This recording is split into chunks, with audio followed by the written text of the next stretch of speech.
суқартан кебін киесіз деп бетін айтқан ол кісінің. Неге жауап бермейсіз осыған? Билік айтқан Путин болып шықты аяғы. Жармақан Тұяқбайға ұқсайтын сияқтысыз. Сол саясатым дұрыс болмаған шығар. Мен білген Масимов болса, оның да көзі жетті ғой, Рахат Әлиевтің кім екені.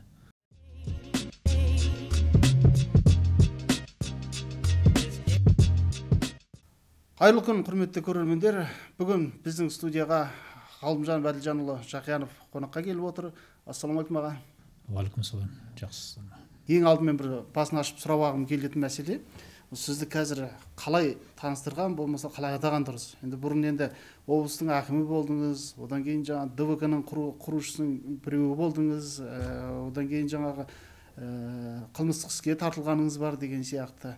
Қазір сізді қалай айтқан дұрыс? Қоғам белсендісі, саясаткер, саясаттанушы, болмаса бизнесмен, болмаса шетелде жүрген азамат? Негізі енді бүгінгі қызмет бойынша, кәсібім бойынша кәсіпкермін, кәсіпкерлікпен айланысам. Ал енді арасында сондай сұхбат беріп, бір отыра алмай қоғамға білгенімді жеткізіп, ойымды жеткізіп отырмын. Енді бұл жағынан айтсаңыздар, оны енді біреулер саясаткер дейді, біреу қоғам саяси белсенді дейді. Қалай айтса да, ең бастысы мен айтар едім, бұл жерде мен өзімді қазақ елінің азаматы танимын, білем. Сонда өзімнің азаматтық борышым осындай білгенімді, көргенімді, байқағанымды айтып отыру. Бірақ енді саясаткерім деп айта алмаймын, өйткені саясаткер деген сөзінің өзі саясатқа айланысып жүр. Саясат дегеніміз билікке таласу деген мен жоқ ондайда. Өйткені бізде ана жолдан бір недерде сұхбаттарда айтқан, бізде саясат деген өзі қоғамымызда, мемлекетімізде әзірше жоқ. Саясат деген жоқтың қасы енді. Өйткені оппозиция дегеніміз өзі парламенттің ішінде болатын, билікке таласатындай, оны жоғалтпай, оның бәрін жақсы білесіздер, айта беретін емес. Сондықтан не саяси күрес дейді, не саясаткер дейді, оның бәрімен бізде айланысатындай жағдай жоқ, мүмкіндік жоқ қоғамымызда әлі. Дегенмен сіз біраз көптеген жылдардағы үзілістен кейін, осы қаңтардан кейін әлеуметтік желіге жаңағы саяси мәлімдеме жасап, жаңағыдай бір саяси баға беріп шыға бастадыңыз ғой. Енді елдің бәрі сол кезде сізді жаңа қаңтардан кейін елге оралды, саясатқа оралды дегендей қабылдады. Енді өзіңіз былай қаңтардан кейінгі сол көңіл күйіңіз бірақ ақталды ма, болмаса содан бері жаза бастағандағы, жаңағы айта бастағандағы әрекеттеріңіз бір ақталды деп ойлайсыз ба? Шын айтсам, енді қаңтардан кейін біраз үміт болды. Өйткені арасында президент боп, елбасы боп Нұрсұлтан Назарбаев отырды, одан соң Тоқаев орнына келді. Орнына келген өзінде де екі президент арасында қайсы президент екен, қайсы бірінші, қайсы екінші екен елді өзі білмей қап, сол уақыттарда бір екі жыл бойы солай жүрді ғой. Екі билік қатар жүріп өтті. Ал қаңтардан кейін біреу мен билігімді тапсырдым, бәрінде тапсырып болдым. Екіншісі ол билікті қабылдап алдым, енді мен осыған кірістім дегенде біраз үміт болды, енді мүмкін жаңадан болатын шығар дегендей. Жаңа Қазақстан деп аталды. Бірақ өкінішке орай оған ондай болмады. Өкінішке орай қаңтарда жаңағы қақтығыс, қантөгіс болды. Артынан мен де соны енді шыдай алмай айттым. Сол кездегі, сол қаңтардан бастаған әңгіме басында сұхбат беріп, содан кейін барып, артынан тағы да сұрап, журналистер сұхбат берсеңіздер дегеннен кейін барып, сөйтіп мына елдегі жағдайды айта жүрмін қазір. Ана сізде сол қаңтардан кейінгі бір сұхбаттар, әлеуметтік желіге жариялаған жазбаларыңыз ішінде сіз өткенде Путинсіз Қазақстан деген бір мәселе көтердіңіз. Ол жерде бір Қазақстанның бір тәуелсіздігін сақтау керек деген бір ой айтасыз. Сол былай айтқанда мен бәрін қарап шықтым. Енді сіздердің баяғы ДВК құрған кездеріңізде демократиялық процестерге жаңағы белсене араласып жүрген кездеріңіздегі мәлімдемеден бір айырмашылық байқамадым. Шынымен осындай Қазақстан тәуелсіздігіне төніп тұрған қауіп қатері әлде бар ма? Әрине бар. Оның барын біз осы қаңтар оқиғасына көзіміз жетті. Сол кезде шет елдің әскер қарулы күштері келіп, елімізді содан көрініп қалды. Нақ осы елді кім билеп тұрған, кім басқарып тұрған содан көрдік. Біз екі президент арасындағы таластан шыққан әңгіме манау енді алдындағы болған. Әйтеуір Назарбаевтың өзі де мойындап отыр ғой, билікке таластан шыққан қаңтардың оқиғасы билікке таластан деп отыр ғой, өзі мойындап отыр. Бірақ кім қалай таласқан онысын ашпайды. Бірақ әйтеуір билікке талас болды дейді біреулер. Жарайды, сол біреулер дейік. Ал түбі келіп соған билік айтқан Москва, билік айтқан Кремль, билік айтқан Путин болып шықты аяғы.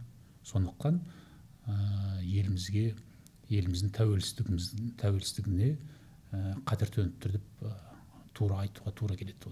Оны ашығын айтуымыз керек.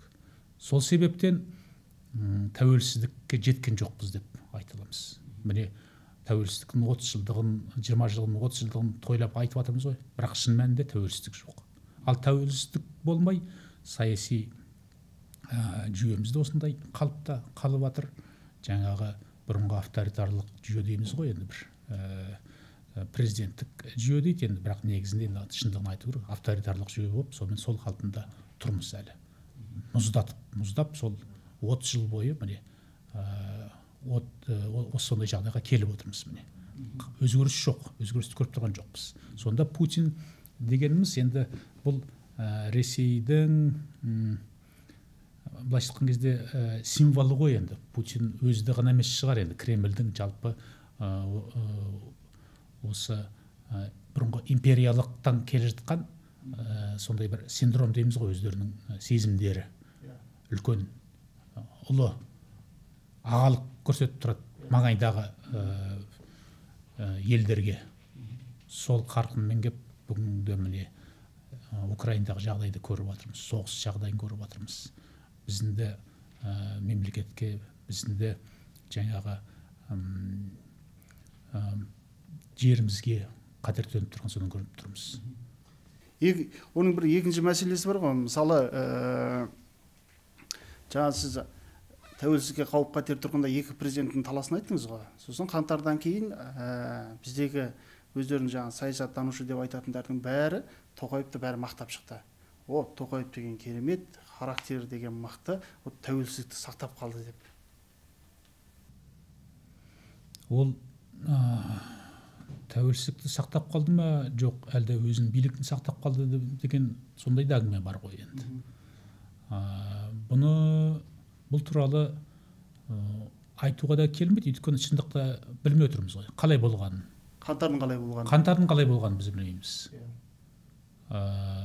Не Назарбаевтың, не Тоқаевтың өз аузынан болған оқиғаларды нақ айтылмады. Өткен соттар болды. Соттардың бәрі жабық түрде өтті. Сырттай ғана естіп жатырмыз, Масимов осындай төңкеріс жасауға ұмтылды дегендей. Ал енді Масимовтың, мен білген Масимов болса, бұрынғы Масимов енді мінез жағынан басқа жағынан байқаған, мен ол енді өзімен өзі сондай төңкеріс жасаймын дегенге оған мен өз басым сенбеймін. Өйткені жаңағы соттың бәрі жабық өтті, тергеудің бәрі жабық өтті. Ал оның айналасында барып тұрып кісілер, басқа да адамдар, қаншама адамдар, кінәсіз адамдар да кеткені бар. Бүгінгі дейін міне жаңа сотталып жатқан азаматтарымыз, азаматшаларымыз бар.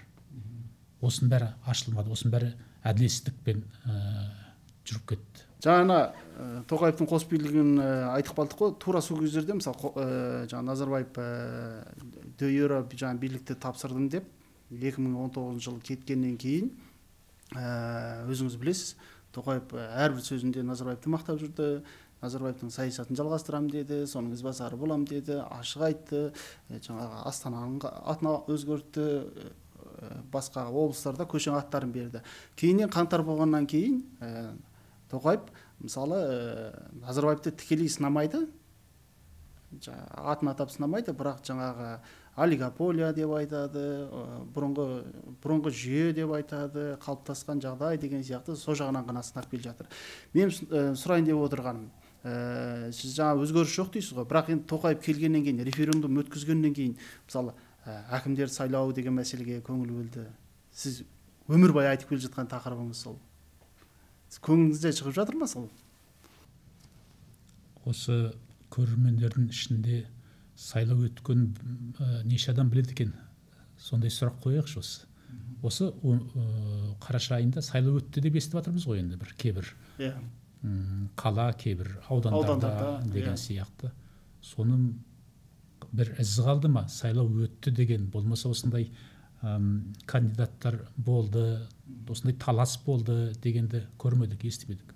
Сайлау деген әдетте енді бұл демократиялық елдерді, дамып кеткен елдер айтпасақ та, мына өзіміздің өзіміз сияқты көрші тұрған моңғол ұлысын айтатын болсақ, байқап жүрміз. Мен де сол жақта жүргеннен кейін көбінде байқап жүрмін. Мысалы, ол да тіпті қала аудан әкімінің қойып, мына ауылдың әкімін сайлаған өзі бір жаңағы кәдескілді бір талас, былайша айтқан кезде саяси төбелес болып жатады. Аяғынан кеп жеңгендер оны жеңдік деп, жеңілгендер мойындайды, әлгі мына жеңілдік деп айтады. Сондай бір саяси мәдениет бар, өзі қалыптасқан. Бұл енді әрине адамдарды бір-бірімен таластыру емес, бірақ сондай пікір талас арқылы шындықта шығады, қоғамға қайда барарымыз да содан белгілі болады. Ал бізде болса ондай жоқ, жым-жырт жаңағы көрмейміз. Енді мен ана жарнамаларды айтып тұрған жоқпын, жарнама ретінде нетіп қоятын шығар. Бірақ сайлау деген жарнама ғана емес қой. Сайлау деген осындай қоғам ішіндегі пікір талас болады. Содан басталады сайлау. Ол жоқ, оны көрмедік. Және тіркелген адамдарды көрмедік. Жаңағы баланамалық өздерінің бір программаларын түгінде көрмедік. Сонда бұны сайлау деп айтуға келе ме? Әңгімемізге қайта оралсақ, сіз жаңа Путинсіз Қазақстан дегенде соны сіз не айтқыңыз келді? Мен ойымша, мына Қазақстандағы саяси жүйе дейміз ғой, бүгінгі қалыптасқан авторитарлық саяси жүйе бұрыннан келе жатқан, қазірдің өзінде өзгерістер байқалмайды. Қанша да жаңа Қазақстан дей берсек, одан бәрібір өзгерістер көрінбеді. Әлі де сол ескі Қазақстанда тұрып келеміз, әлі де сол авторитарлық жүйеде тұрып келеміз. Ал енді қарап отырсақ, бұның себебі неде дегенде, бұның себебі мына еліміздегі ғана басшыларда емес. Өйткені еліміздің басшыларының өзі тәуелді болып тұр. Жаңа айтқандай, Москваға, Путинге, сол Кремльге, сол Путинге тәуелді болып отыр. Соны айтқаннан шыға алмайды. Оның тағы да бір дәлелі, мына Украинада отқан соғыс. Қаншалықты айттық. Біз Украина соғысы өзінің тәуелсіздігі үшін. Өзінің тәуелсіздігі үшін ғана емес, ол біздің де тәуелсіздігіміз соғысып жатыр. Өйткені Ресей қазір Украинды басқарып алды ма, онда ертеңгі күні ол бізге келеді деген сөз. Сонда біз Украинға болысымыз керек. Болмағанда өзіміздің ниетімізді білдіруіміз керек, қолдауымызды көрсетуіміз керек. Ал қазіргі жағдайда оны біз көрмей тұрмыз басшылардан. Өйткені бүгінгі Ақордан басшылары әлі де сол Путинге қарап отыр. Жаңағы ОДКБ сияқты басқа бір ұйымдар бәрі де сол қалпында тұр әлі. Сол себептен мен айтайын деген ойым, мына енді Путин деген адам аты ғана ғой. Мына айтайын деген ойым, мына Москваның осы бұрынғы саясаты, мына империялық саясаты жойылмай, Қазақстанда өзгеріс болмайды. Бұл енді Путин сізде Қазақстанда айтуға ойлады, және де бұл Кремльдің басқаруынсыз Қазақстан деген сөз ғой енді. түбі сол айналып кетті. Одан қалай құтылуға болады бізге? Мысалы енді Ресейден былай ауа райын күтіп отыра берсек, енді Путин бәрібір сайлауға бара жатыр, ол өлсе кетпейді. Бұл өте қиын жағдай, бұл өте күрделі сұрақ. Бұған енді жауап әзірше тура жауабы жоқ. Енді мынандай алып кететін, істеп кететін дейтін ондай болжам да жоқ. Өйткені көп жағынан біз Ресейге байланыстымыз, тәуелдіміз, экономика жағынан да тәуелдіміз. Бұрын жаңа информациялық жағынан тәуелді болып тұрдық. Бұны өзің жақсы білесің, неде істеген жылдарды да көріп отырдық. Енді қазір қайта онысы кішкене азайды. Өзіміздегі елдегі, әсіресе мына қазақ тілдегі бағдарламадар шыққаннан бері, оның үстіне мына интернет пайдалы болғалы бері кішкене тәуелсіздігіміз нығайып келе жатыр, информациялық тәуелсіздігіміз. Ал енді басқа жағынан болса да әлі де басқару жағынан да әлі де тәуелдіміз. Бұны енді бірден бір былай жоғалтып құтылып кету енді мүмкін емес сияқты. Енді бірақ мүмкін емес дегенімізге қарап қол сұрап отыратындай жағдай емес. Оны барынша позициямызды білдіруіміз керек, айтуымыз керек, жазуымыз керек, жағдайларымыз келсе. Сол себептен мен өз басым мысалы осыны айтып отырмын елге, осы туралы осындай қауіп төніп тұр, тәуелсіздігімізден бастауымыз керек тұрған сол. Әрине демократия, саяси өзгерістер бәрі де керек, бірақ ол демократия жай өзімен өзі келе қалмайды. Оған халықтың, оған қоғамның ниеті керек. Ол айтқаныңызбен келісуге болады. Енді 30 жыл бір Назарбаев отырды, бәрі ойбай тәуелсіздік күшейіп жатыр деді. Сосын қаңтар болғанда мысалы не болған түсінбей қалдық қой. Мысалы келесі қаңтар болмасына кім кепіл? Келесі президенттен қалай келерін, оның қандай боларын ешкім кепілдік бере алмайды ғой. Қазір бізде өзіңіз айтпақшы, қоғамдық институттар жоқ, азаматтық қоғам жоқ, саяси институттар жоқ, жаңа парламент дегеннің бәрі бір жаңағыдай қалай айтсақ қуыршақ ретінде отыр. Кеше Азатқа жақсы сұхбат беріпсіз Қасым Аманжолұлында. Назарбаевтың кітабын талқылаған екенсіздер. Сол жерде мен қарап отырып, осы жерге көрермендерге айта кетейін, егер сұхбат қараймын десеңіздер, жаңа сілтемеге қойып кетемін. Сол жерде Назарбаевтың енді бір Путинға бір ерекше бір мақтауы жазылады кітапта.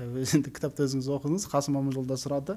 Бірақ сіздің ойыңызда бір қайталап соны бір жаңа толықтырып сұрасам, Назарбаев былай қарасаңыз пенсиядағы адам. Путин әлемде мысалы беті күйген, бүкіл қазір баратын жерде жоқ қой, мысалы батыс елдері болсын, басқа елдер болсын, оған қолын да созбайды, онымен амандаспайды да. Енді сондай күйге түсіп отырған Путинді пенсияда тып-тыныш жатқан Назарбаев неге сонша мақтаған? Бұның себебі енді айқын ғой.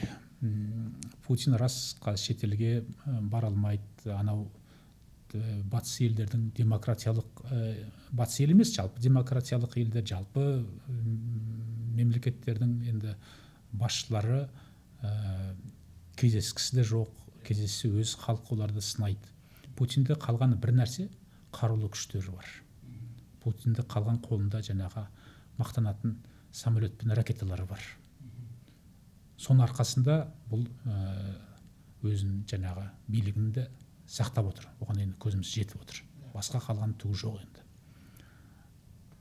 Назарбаев та соған бағынышты. Назарбаев та соған тәуелді. Оны алдында айтып кеттік.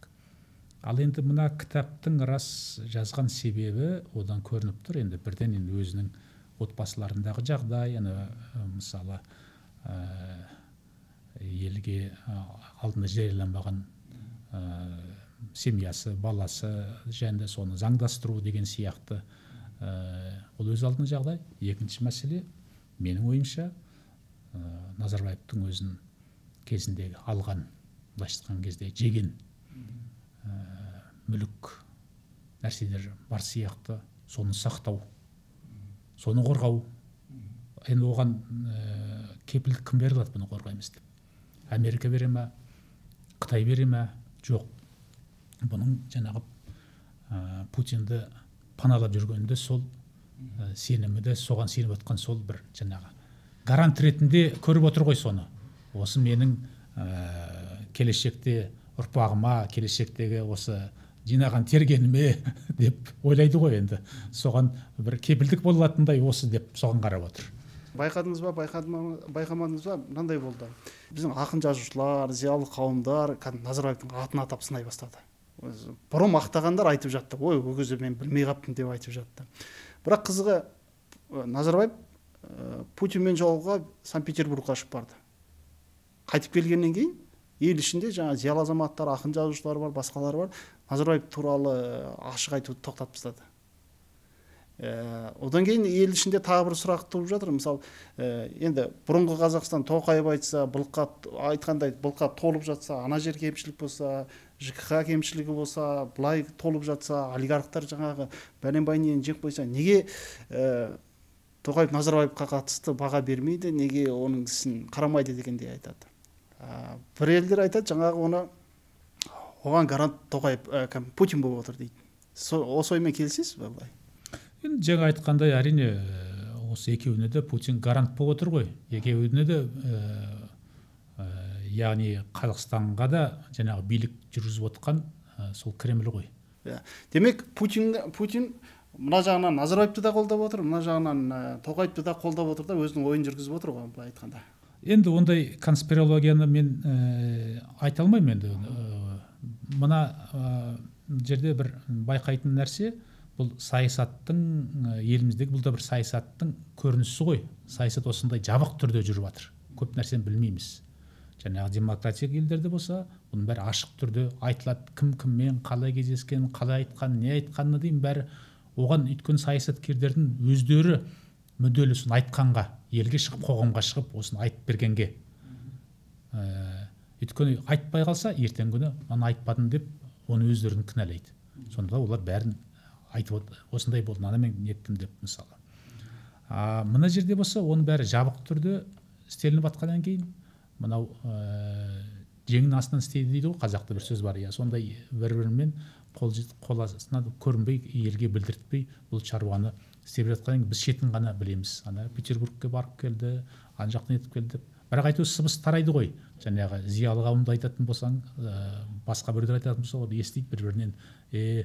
Бұл деген сол Назарбаев пен Тоқаевтың өздерінің ойлағандары да емес. Бұл ана бұрынғы кеңес заманынан келе жатқан саясаттың түрі ғой, сол өзгерген жоқ әлі сол бойы. Сол әдет қалып қалған дейсіз ғой. Сол әдетпен, сол немен бір-бірімен піш-піштап, бір-бірімен сөйлесіп, қана тығылып барып айтып қана жүрген. Назарбаев мысалы өз кітабында оны жақсы бейнеледі айтпақшы. Кезіндегі Қонаевпен, Горбачевпен, Ельцинмен жаңағы болған, Колбинмен болған артыстар қандай болғандарын сол кезде жазылғаны, енді соны қарап отырсаң, содан көресің. Бұл сол кездегі саясаттың заң тәртібі, әдістері бүгінгі дейін әлі сақталып қалып отыр. Ана мен саясатқа соншалықты бір араласпайтын таныстарым бар, өздерінің жұмыстарын істеп, тірліктерін істеп жүрген. Сол солармен бір отырып кездесе қалғанда Назарбаев туралы айтсаң, қойшы соны айтпашы дейді. Сосын мен өзім де ұяламын, соны бір қайта-қайта айта бергенде, бір отырған жерде Назарбаев дей бергеннен, бүгінгі сұхбатымда да сізге сол Назарбаев бір өткенде былай қозғағымда келген жоқ қойға, келмеген еді. Бірақ енді былай қарасақ, енді біздің парламент, мысалы парламент тергеу жүргізіп дейміз ба, или болмаса бір жаңағы Назарбаевқа бір саяси баға берген жоқ қой әлі? Жоқ, оған мысалы қазір себеп болып тұрғаны Назарбаевтың өзі мына кітабын шығарды. Өзіне баға беріп тұр. Халық бұдан шындық күтіп еді, бірақ сол Назарбаев сол қалпындағы өзінің өзгермегенін біз көрдік жаңағы. Сол қалпында шын өтірігін араластырып, елге мынандай нені өзінің басшылықтың кезде өзінің идеологиясын әлі өзіне тиісті, өз басына ұтымды идеологиясын әлі жүргізіп отыр. Содан көрініп барып, ел жарайды деп айтуға болушы еді, мынау енді қойдық, енді ол енді кеткен деп айтсақ та, бірақ екінші жағынан қарасақ, бұл кете қойған жоқ. Әлде сол саясатқа араласу бар. ал өткен жылы оның інісі қайтыс болуына себеп Болат Назарбаев. иә бір не ас берді. ас берген Ас берді ме, жетісін берді ма? иә бір жаңағы кісілер барып қатысты, бұрынғы осы ел басқарған кісілер барып Ескі гвардиясы. ескі гвардия сияқты сөз сөйледі. Ол да енді халықты елеңдетеді ғой, ондай жағдай. Өз-өзіне баға берді. Иә, сонда біз тағы да ескі Қазақстанда әлі қалып отырмыз ба?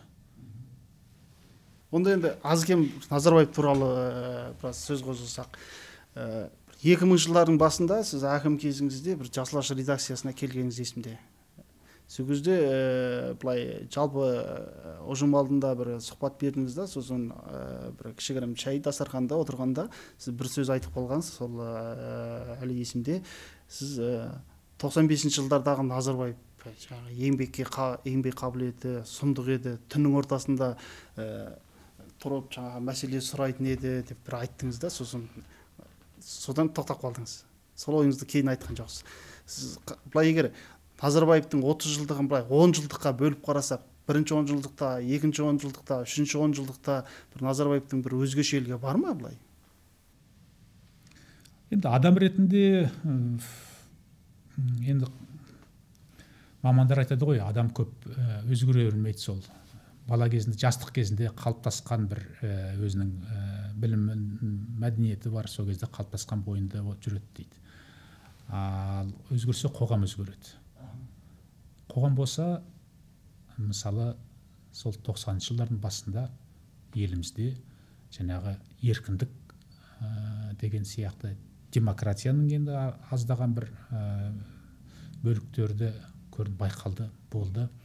Ол кезде Назарбаевта елмен санасатын, қоғаммен санасатын, жаңағы айтқан зиялылармен санасатын. Соны бара-бара 95-тен бері қарай бұл кісі санасуды азайтты. Бірінші жаңағы конституцияны қабылдағаннан кейін, содан кейін ой, ана депутаттарды қайтем деп, одан кейін барып олар оған өзіне кедергі жұмысқа болады деп реформа жүргізгенге тура сол кезде оранып тұрды. Қазақстанды мына қиын жағдайдан тез өткізу үшін сильный рука керек деп. Дәл солай болды. Одан кейін бара-бара жаңағы өзі қарайтын қоғам несі, көлемі кішірейе бастады. Одан кейін бір уақытта тек өзінің жақындары ғана қалды, өзінің туыстары, не өзінің маңайындағыларды ғана, соларға ғана қарайтын болды. Онысını тағы бір айта кететін себеп, мына 2001 жылы Америкада өзгерді. Америкада мына неге байланысты, 2001-дің қыркүйек айындағы терактқа байланысты, бұл Қазақстан, Өзбекстан сияқты Ауғанстанның қоршап тұрған мемлекеттеріне солармен қатынастарды жақсартқысы келді. Сол себептен бұрын қойып тұрған талаптарын, демократия елді болсын деп тұрған талаптарын кішкене төмендетті. Көз жұма қарады. Ал оның үстіне 2000 жылдарда мұнайдың бағасы өсіп, елге жаңағы ақша құйыла бастады. Елге деген енді халыққа емес, бірақ ана бюджетке, одан кейін жаңағы қалталыларға қалтасынан тағы да келе бастады ғой сол кезде. Сонда Назарбаев кішкене бұрынғыдай емес, бұрын болса, ол 90 жылдарда болса, мына сыртқы елдердің келген қаражатқа қарайтын. Ал енді олар болса, кезінде мысалы халықаралық банктер, олар талап қоятын Назарбаевқа. Саяси жүйені өзгертесін. Мынандай ақша алу үшін, мынандай шарт қоятын. Мынандай үшін кәдуескі солай күнделікті тексеріп отыратын. Бұл Қазақстанға ғана арналған нәрсе емес, бұл жалпы сондай болатын. Ресейде сондай болатын, барына сондай қарайтын сол көзбен. Өйткені бұлар берген ақшасын қайтару керек қой. Қайтару үшін бұларға тұрақтылық керек, саяси. Ал енді 2000 жылдарда бізде жаңағы бюджетімізде жағдай жақсарды да, одан кейін оларға ақшасын қайтарса, оларға ақша сұрамайтындай болды. Сөйтіп барып Назарбаев кішкене шалқая бастап, түп аяғы еліңді тыңдап, қоғамды тыңдамай, тіпті маңайындағындардың да тыңдамай, өзімен өзі жалғыз қалып, тұлға боп деген сияқты сондай жағдайға жетті. сонда мен айтып отқан мындай өзі эволюция болды ғой. Оның өзінде қоғаммен деген қатынасында, қоғаммен деген өзінің қоғам алдында өзінің жауапкершілігінде деген сияқты. Соны байқауға болады. Енді өздеріңіз замандастарыңыз, өзіңіз де айтқан болуыңыз керексіздер кездерінде жас түркілер жаңа Қазақстанда демократия болып шығу керек дегенде бір мәселені ашық айтып жүрді. Демократиялық өзгерістер керек, жаңағы сондай-ақ бізге Қазақстанның тұңғыш президенті, бірінші президенті бір кристально чистый болу керек, ол біздің тарихқа керек деген мәселені көтеріп жүрдіңіздер. Бірақ Назарбаев оны тыңдамады. Бірақ енді жаңа кітабында да, былай қоғамда да айтылмайтын бір мәселе бар. Менің ойымша, бір осы Қазақстанда бүкіл саяси элитаның дағдарысы, саяси процестердің дағдарысы сол кісінің бір отбасынан басталатын сияқты. Бұл жерде енді әңгіме мынада ғой. Отбасына дейтіні, Назарбаев өйткені өзі отбасына биліктің бәрін, байлықтың бәрін беріп қойып отыр ғой. Содан кейін сол әрине ол отбасы қанша не болғанмен өзгереді ғой, адамдардың өздері өзгереді. Ол басында жаңағы қоғаммен санасты деп отырмыз ғой. Одан кейін отбасылармен ғана, солардың өздерінің жағдайын ғана ойлай бастады. Оны сезінген қасында өзіне қараған күйеу балалар бар, басқалары бар. Өзінің артықшылығын білдіре бастады, көрсете бастады. Назарбаевты оларды ақтап отырды. Кезінде жаңағы өзінің күйеу баласы туралы оған тікелей біз осы әңгімені айтып 2001 жылдары рейдерлігін айтқанында ол кісі басында сеніңкіремей сондай жүретін, бірақ аяғынан кеп оғанда өзінің көзі жетті. Өйткені Рахат Алиев өзіне қарсы жұмыс істегенін көргеннен кейін барып, ол оны да жаңағы итеріп тастап отыр ғой өзінің жаңағы отбасының ішінен. Сол заманда Рахат Алиевтен бәрі қорқатын. Ақпараттық медиасы болды, жаңағы Караван, КТК, хабарда былай қарады дегендей, сосын жаңағы оның билігі болды. Мысалы, кез келген кәсіпкер, мысалы, кімнен Рахаттан қатты қорқатын. Бірақ сіздер соның жаңа жөнсіз кетіп бара жатқанды айттыңыздар, президентке жаңағыдай талап қойдыңыздар, президент Рахатты өзі қызметін өсіріп жіберді, былай айтқанда. Сіз өзіңіз былай Рахат Алиевті жеке біліп пе едіңіз, араласып па едіңіз? Енді қызмет бабымен біраз араластық, одан кейін бейресми жағдайда бірінші рет болғанымыз бар енді, бірақ ондай қоян қолтық жақын болдым деп айта алмаймын. Сізге былай қандай адам ретінде есіңізде қалды? Бұлда енді өзінше амбициясы бар адам, жаңағы оның үстіне қолда қаржы болғаннан кейін, мүмкіндік болғаннан кейін соны пайдаланғысы келді. Түп аяғы одан кейін оны да көзі жеткен шығар, оның жаңағы амбициясының жолында Назарбаев тұр екенін, соны Назарбаевтың өзіне қарай шапқысы келді ғой бұл. Бұл сонда мен бір зат түсінбедім. Мысалы, күйеу баласы байлық жетеді, қызмет жетеді, қайнатасына бір қарсы қызмет ететіндей, қарсы шығатындай, оған не көрдің сонда? Бұлда енді әртүрлі себеп бар шығар. Жаңа айтқан адам амбициясы дейміз ғой. Біреуінің амбициясы аз, біреуінің көбірек, біреуі жасырады деген сияқты. Екінші күйеу баласы, мысалы, онда амбициясы жоқ емес, онда амбициясы бар. Бірақ онысын жасырын, ол саясатқа былай біз араласып атқанын көріп тұрған жоқпыз. Ол былай барынша саясаттан қашып жүрді ғой, мысалы. Иә, ол көрінбей. Мынау болса өзін ақпарат құралдарын ұстады, алды қолына. Партия құрғызды, партия құрды, одан кейін мына қарулы күштері болды өзін, одан кейін жағы көптеген мына прокурорлардан бастап күшті құрылымдардың жартысын ұстап тұрды. Сол өзіне қаратып алды ғой. Өйткені Назарбаевтың өзіне келгенде қателігі, ол ана КНБ-ның қауіпсіздік комитеттің төрағасының орынбасары қылып оны қойып қойды. Негізі айтқан кезде сол басқарып алды ғой. Сол арқылы өзіне информациялық ресурстарды, ананы көретін, мынаны тыңдайтын, мынаны білетін деген сияқты тыңшылардың бәрін өзіне қаратып алды. Ол арқылы ол ана жүрген мемлекеттік қызметкерлердің көбі жоғарыда жүргеннен соны өзіне қаратып алды. Сөйтіп Назарбаевтың маңайындағы билікті қаратып алды. Енді барған сайын адам сол күшейген сайын өзін мөлшерін білмей кетті ғой енді ол. Қай жерге дейін баратын, қай жерге жоғын. Одан кейін барып тұрып жаңағы Назарбаевпен ұстасты. Ұстасқанда ол да жаңағы жасырын істеді ғой бұның бәрін. Естеріңізде болса, ана Азиопа деген бір сайт құрып алған. Қазақстандағы ең бірінші сайттардың бірі сол болатын. Оппозициялық сайт алдында шығып тұрды, бір Евразия деген ба, бір недер атты болды. Бірақ соған ұқсатып Азиопа деп өзінше бір кекетіп бір тек Назарбаевтың денсаулығы туралы жазатын. Сондай бункердегі ақшасын жазатын. Сондай недердің халық ішіне сондай бір не тастап отыратын. Халық болғанда бірінші сол мына Ақорданың адамдарына ішінде отырғандарға, мына мемлекет басында жүргендерге, маңайда жүргендерге, соларға бір сигнал беріп отыратын. Осындай деп.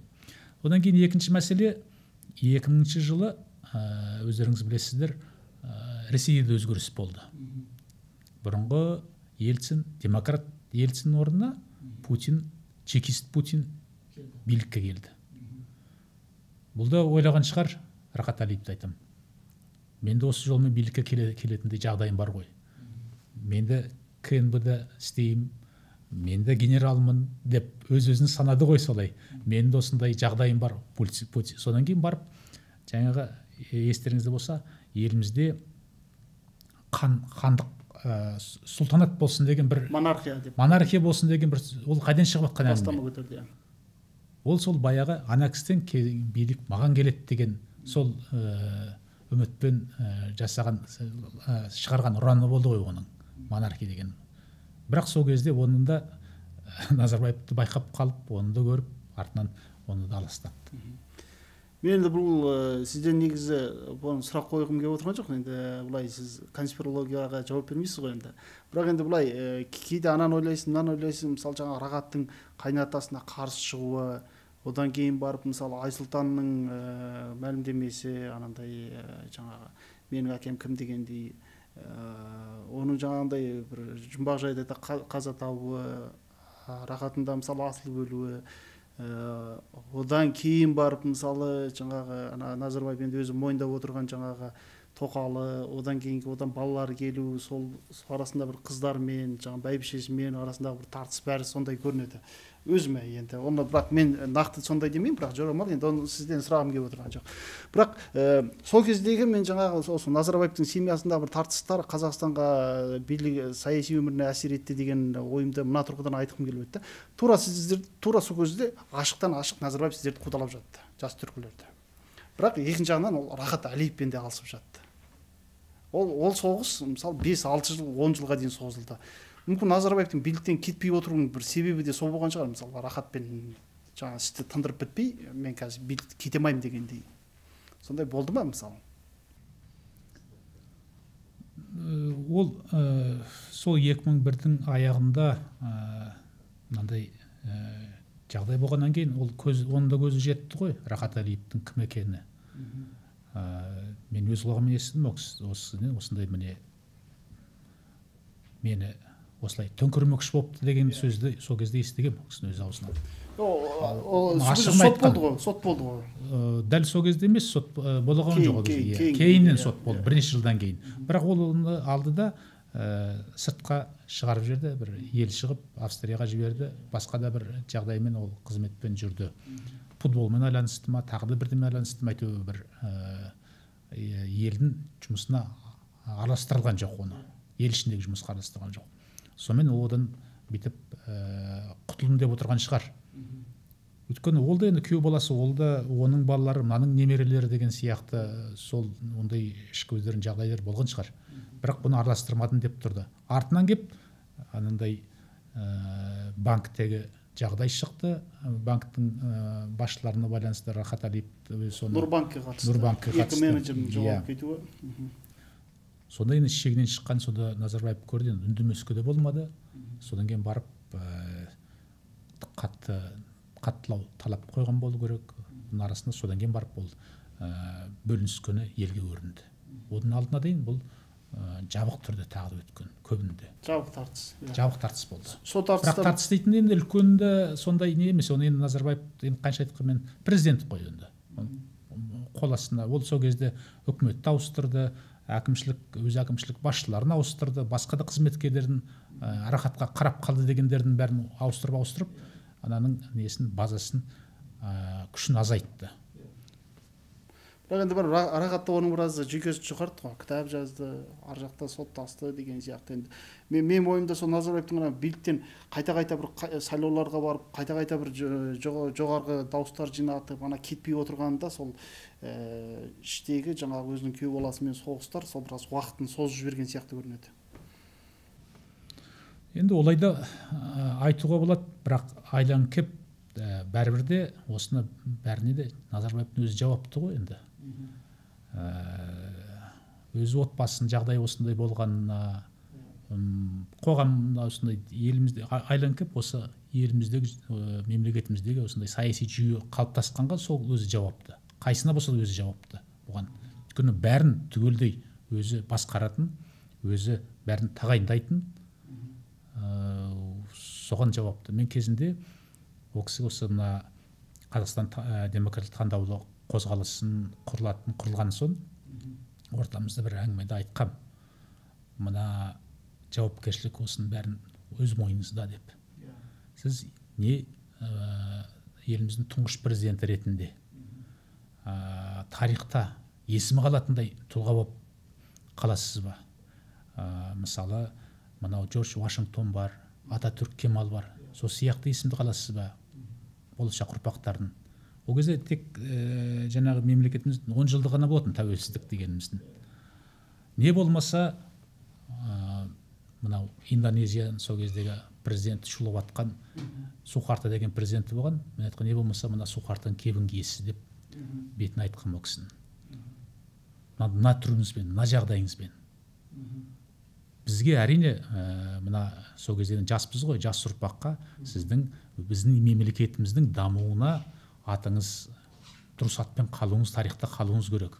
Сөйтіп мемлекеттің абыройы да дүние жүзінде көтеріледі деген бір ойдарды салған. Сол себептен мына жүйені өзгерту керек. Мен мысалға келтіргем. Мынандайды. 2,5 мың сол кезде сот бар екен, сотшы бар екен, судья бар екен елімізде. Соның бәрінде өзіңіз өз қолыңызбен тағайындайсыз. Адам білмейсіз, келген жарлыққа қол қойып тастайсыз. Бүкіл ректорларға тағайындады. Енді басқасын айтпай ақ, осыны соттың айтып отырмын. Сонда бұл сотшылар біреулері дұрыс соттайды, біреу әділетсіз соттайды, біреу өлім жазасы болатын беретін. Соған бәрін өзіңіз жауаптысыз түбінде айланып кеп бәрібірде. Ол сотшы емес, оған жауапты шығарып, оған бұйрық түсіреді деп ел солай ойлайды. Содан әділетсіздік туындайды. Ол сізге керек па? Ал әкімдердің бәрін тағайындайсыз өзіңіз. Ол сізге керек па? Оданша халыққа беріңіз. Халық өзінің сотшылығын, билігін, өзінің әкімдерін, өзінің недерін сайлап алсын. Қайтесіз осының бәрін, қолда биліктің бәрін ұстап деп, сондай бір ол кісіге сөзін айтқан болатын. Сонда байқадым, жоқ, бұл кісі бұрыннан қалыптасқан, жаңағы кеңес заманынан, совет заманынан келе жатқан өзінің бір миында қалған бір ой бар екен, бәрін өзі жұдырықта ұстап отыруым керек, басқарып отыруым керек. Президенттік вертикаль дейміз ғой, сол вертикаль сол кезде соны күшейе бастаған кезі. Сізге не деп жауап берді бұлай ашық қарағанда? Ол пікірталасқа келе алмады ма жерге. Дәл осыған маған қарсылық айта алмайды, неге, ана неге. Ол керісінше мені өз жағына үгіттей бастады. Саған не керек өзі, жеке басына не керек деп сол әңгіме кетіп қалды. Сен осы үкімет жұмысына барсың, үкімет басқарасың ба, не бизнесте сен осы саған не керек, мұнай керек, мынау керек па, мынау керек па деп сол жағын. Мен айттым, жоқ, әңгіме ода емес. Керек де жоқ маған, оның бәрі айтып тұрғаныңыздың бәрі. Мен дұрыс түсінген жоқсыз деп сондай бір ортамызда әңгіме болған. Әр жақ, әр қайсымыз өз сол кезде өз пікірімізде қалған болатынбыз. Содан сіздің ДВК-дағы жолыңыз басталды. Одан кейін түрмедегі өміріңіз басталды, қуғындау басталды. Енді былай өткенге сәл бүйтіп шегініс жасап қарасақ, сізде енді әкім болдыңыз, ол кезде енді қызметтік лауазымыңыз жаңа неғылған шығар.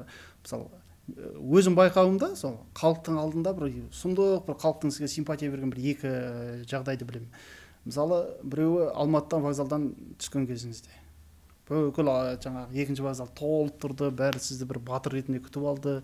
Одан кейін жаңағы 2006 жылдың күзінде ЖСДП партиясы құрылып жатқан кезде сіз алға кіріп барасыз. Менде сол бір видео бар, үзіндісі бар, осы көрермендерге көрсете кетейін. Бірақ енді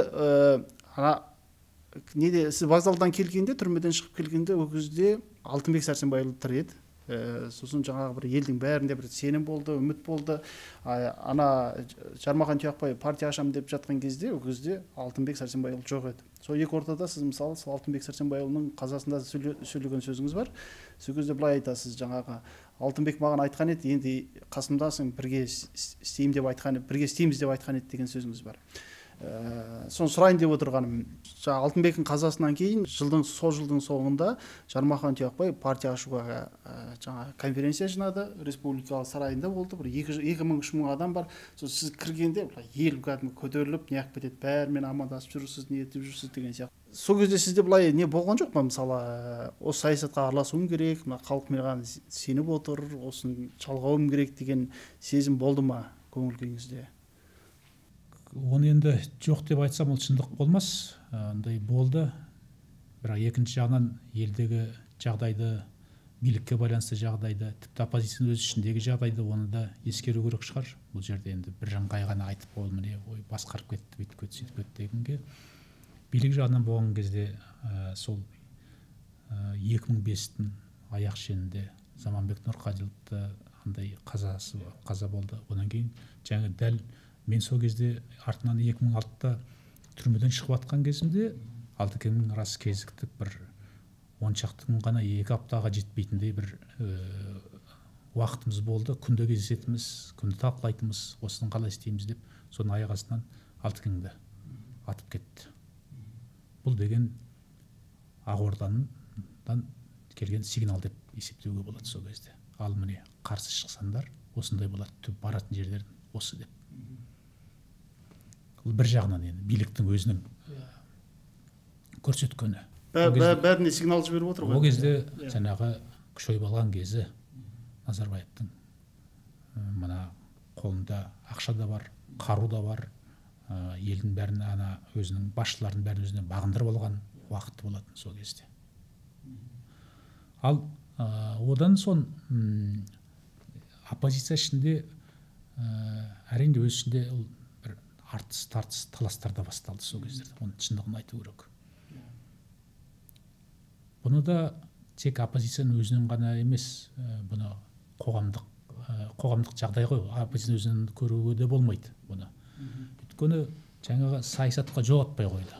Қанша сайлау болса да, қанша партия тіркемесе тіркемейді партияңды, сайлау өтсе де сайлауға тіркемейді, жолатпайды, мүмкіндік жасамайды. Бұның қарап отырсам бәрін істегені сол қарсылық, осындай ел адам халық басын көтермесін деп жұмыс соған қарай жасалынды осының бәрі. Бүкіл ақпарат құралдарын алсан сол кездегі, одан кейін мына сот жүйесін алсан, болымсыз бір нәрсеге болды, мынаны алады да адамды түрмеге жауып тастайды, не жағдай жасайды. Оппозицияның өзінің де былайша айтқан кезде саяси алаң дейміз ғой, аумағы кішірейді, өте кішкентай ғана болды. Ал енді ол кезде оппозиция өткендер тәуір шүкіршілік бар, көп адамдар, бұрын билік басында болған адамдар, қоғам қайраткерлері бәрі бірігіп сол кезде істейміз деді. Бірақ оның аясы өте шамалы болды. Соның аясы шамалы болғаннан кейін бір-бірімен де айтыс тартыс жаңағы басталды, талас басталды. Шындығын ұятты болса айтуымыз керек, мәнсап таласы да басталды. Сол партиялардың ішінде әрі-бәрі болып жатты. Бұндай жағдайда әрине оны мен болайын, басқа біреу болсын, оны ой алып кеп басқарып кетеміз дегенге келмеуші еді. Бір неше жыл мен елде сонда болдым. Өзім 9-шы жылы нем біткенше, мерзім, соттау мерзім, 7 жылдық мерзім біткенше болдым, көрдім осының бәрін. Сонда менің ұстаным мынандай болған, партия емес, мен партия мүше болып кірген жоқпын партияға, қозғалыс ретінде не болмаса бір осындай қоғам ішінде оятатындай бір жаңағы ағартушылық, саяси ағартушылық жұмысын жүргізу керек деген бір азаматтық гражданское действие деген бір фонд құрып, соның төңірегінде былай зиялыларды жинап, осы қоғам белсенділерін жинап, өзімше бір жаңағы дискуссионный клуб ашып, сондай біраз тірлігімізді жасағанбыз сол кездерде. Иә. Бірақ артынан оның да бәрін күшпен не жаптырды, не тіркемеді, оның бәрі заңсыздандырды. Содан кейін амал қалмады осының бәрін істеген жүргенге. Ол сіз былай айтқанда енді сізді тура сол кезде бір шетелге кетіп қалды, елдің үмітін ақтамады деп айыптауға да болмайтын сияқты. Өйткені былай жаңағындай ғой, енді конспирология емес, енді бір сәйкестік па, әлде жоспарлы іс па. Мысалы Алтынбекті жаңа атып кеткеннен кейін, ақпарат шыққаннан кейін елде бірнеше бизнесмен жаңағындай президентке осы істі дұрыстағы қаралуын талап етіп үндеу жазды. Кейін сол 2009 жылға дейін, арасы 3 жыл ғой, сол үндеуге қол қойған бизнесмендердің бәрін бизнесін тартып алды ғой. Ең соңғы мысалы 2009 жылы Шығыс Азиядағы дағдарысты жылдауратып, бүкіл бизнес мемлекеттің басқаруында болу керек, қазір мемлекетке керек деп бәрін тартып алды. Былай айтқанда енді ол кезде оппозицияға ақша салатын адам қалмады ғой. Ол да рас. Мысалы Суханбердин өзіңізбен бір кезінде ДВК-ны құрысқан. Сол сияқты, иә, оның дұрыс, ондай себептер де болды. Өйткені енді ондай қозғалыс, оппозициялық, партиялық қозғалыс болғаннан кейін енді қаражатсыз болмайды ғой. Қолдау керек қой, осындай материалдық қолдау керек. Ол да болмай қалды. Сізді былай өзім куәгер ретінде көрген бір екі қуанышты жағдайды айттым ғой, жаңа бірақ сізді бір осындай бір халық керемет қарсы алғаны, жаңағы овация жасап, біреу жаңағы Алматының вокзалында түрмеден босап шыққан кезіңіз, екіншісі жаңағы ЖСТБ-ның жиынында. Осыны сұрап алдым да, тағы бір жағдай есіме түсіп кеткен. Сіз шідертіде жатқан кезде біз Астанада журналист болып жүрдік, біз 4 рет бардық сіздің неңізге, есіңізде ма, есіңізде емес па? Шідерті декларациясын қабылдаған кезіңізде сіздің үйіңізге ақсақал Серікболсын Әбділдин бар, Алтынбек бар, Сәрсенбаев, Болат Әбілов бар, Төлен Тоқтасынов досыңыз бар, Зәуреш Батталова болды, ұмытпасам. Бәрі бар. Бәрі барып шідерті декларациясын қабылдаған есімде. Одан кейін сізді сол жерде сот шешімімен бір мерзімнен бұрын босатты сізді. Рас. Үлкен кісілердің ішінде жаңылмасам Әбділдин болды, Серікболсын Әбділдин өзі барды. Жармаханда ол кісі де бар, Жармаханда. Қызық деталь, сіз байқадыңыз ба, байқамадыңыз ба, сіз ана сот шешім шығарды, залдан шығару керек деді, сосын бәрі мәз болып жаңағыдай неғып есіктің алдына шығып та бәрі сізді күтіп тұрды ғой. Сосын сіз шықтыңыз. Сіз шыққаннан кейін жаңағы талпа сізді бәрі құшақтап алды, бір-бірінен жібермейтін болып бәрі құшақтап алды. Мен сыртта журналист ретінде қарап тұрдым. Сол кезде мен бір таң қалдырғаны, колонияның есігі ашық тұрды. Сол жерде жаңағы колония қызметкерлері бар, былай айтқанда енді жаңағы мемлекеттің адамдары ғой. Солар да мәз болып шапкілерін атып, бір-бірін құшақтап, бір-біріне қол алысып, арқаларын қағып сөйтіп қуанып жатты. Есіме түсіп кеткен. Олар да құтылдық па деп қуанып отқан шығар. Қарым қатынастарыңыз қандай болды деп сұрағым келіп отыр еді ғой, олар қуанатындай не істедіңіз деп. Бұлар енді жаңағы сол жүйенің, саяси жүйенің бір бенттері ғой.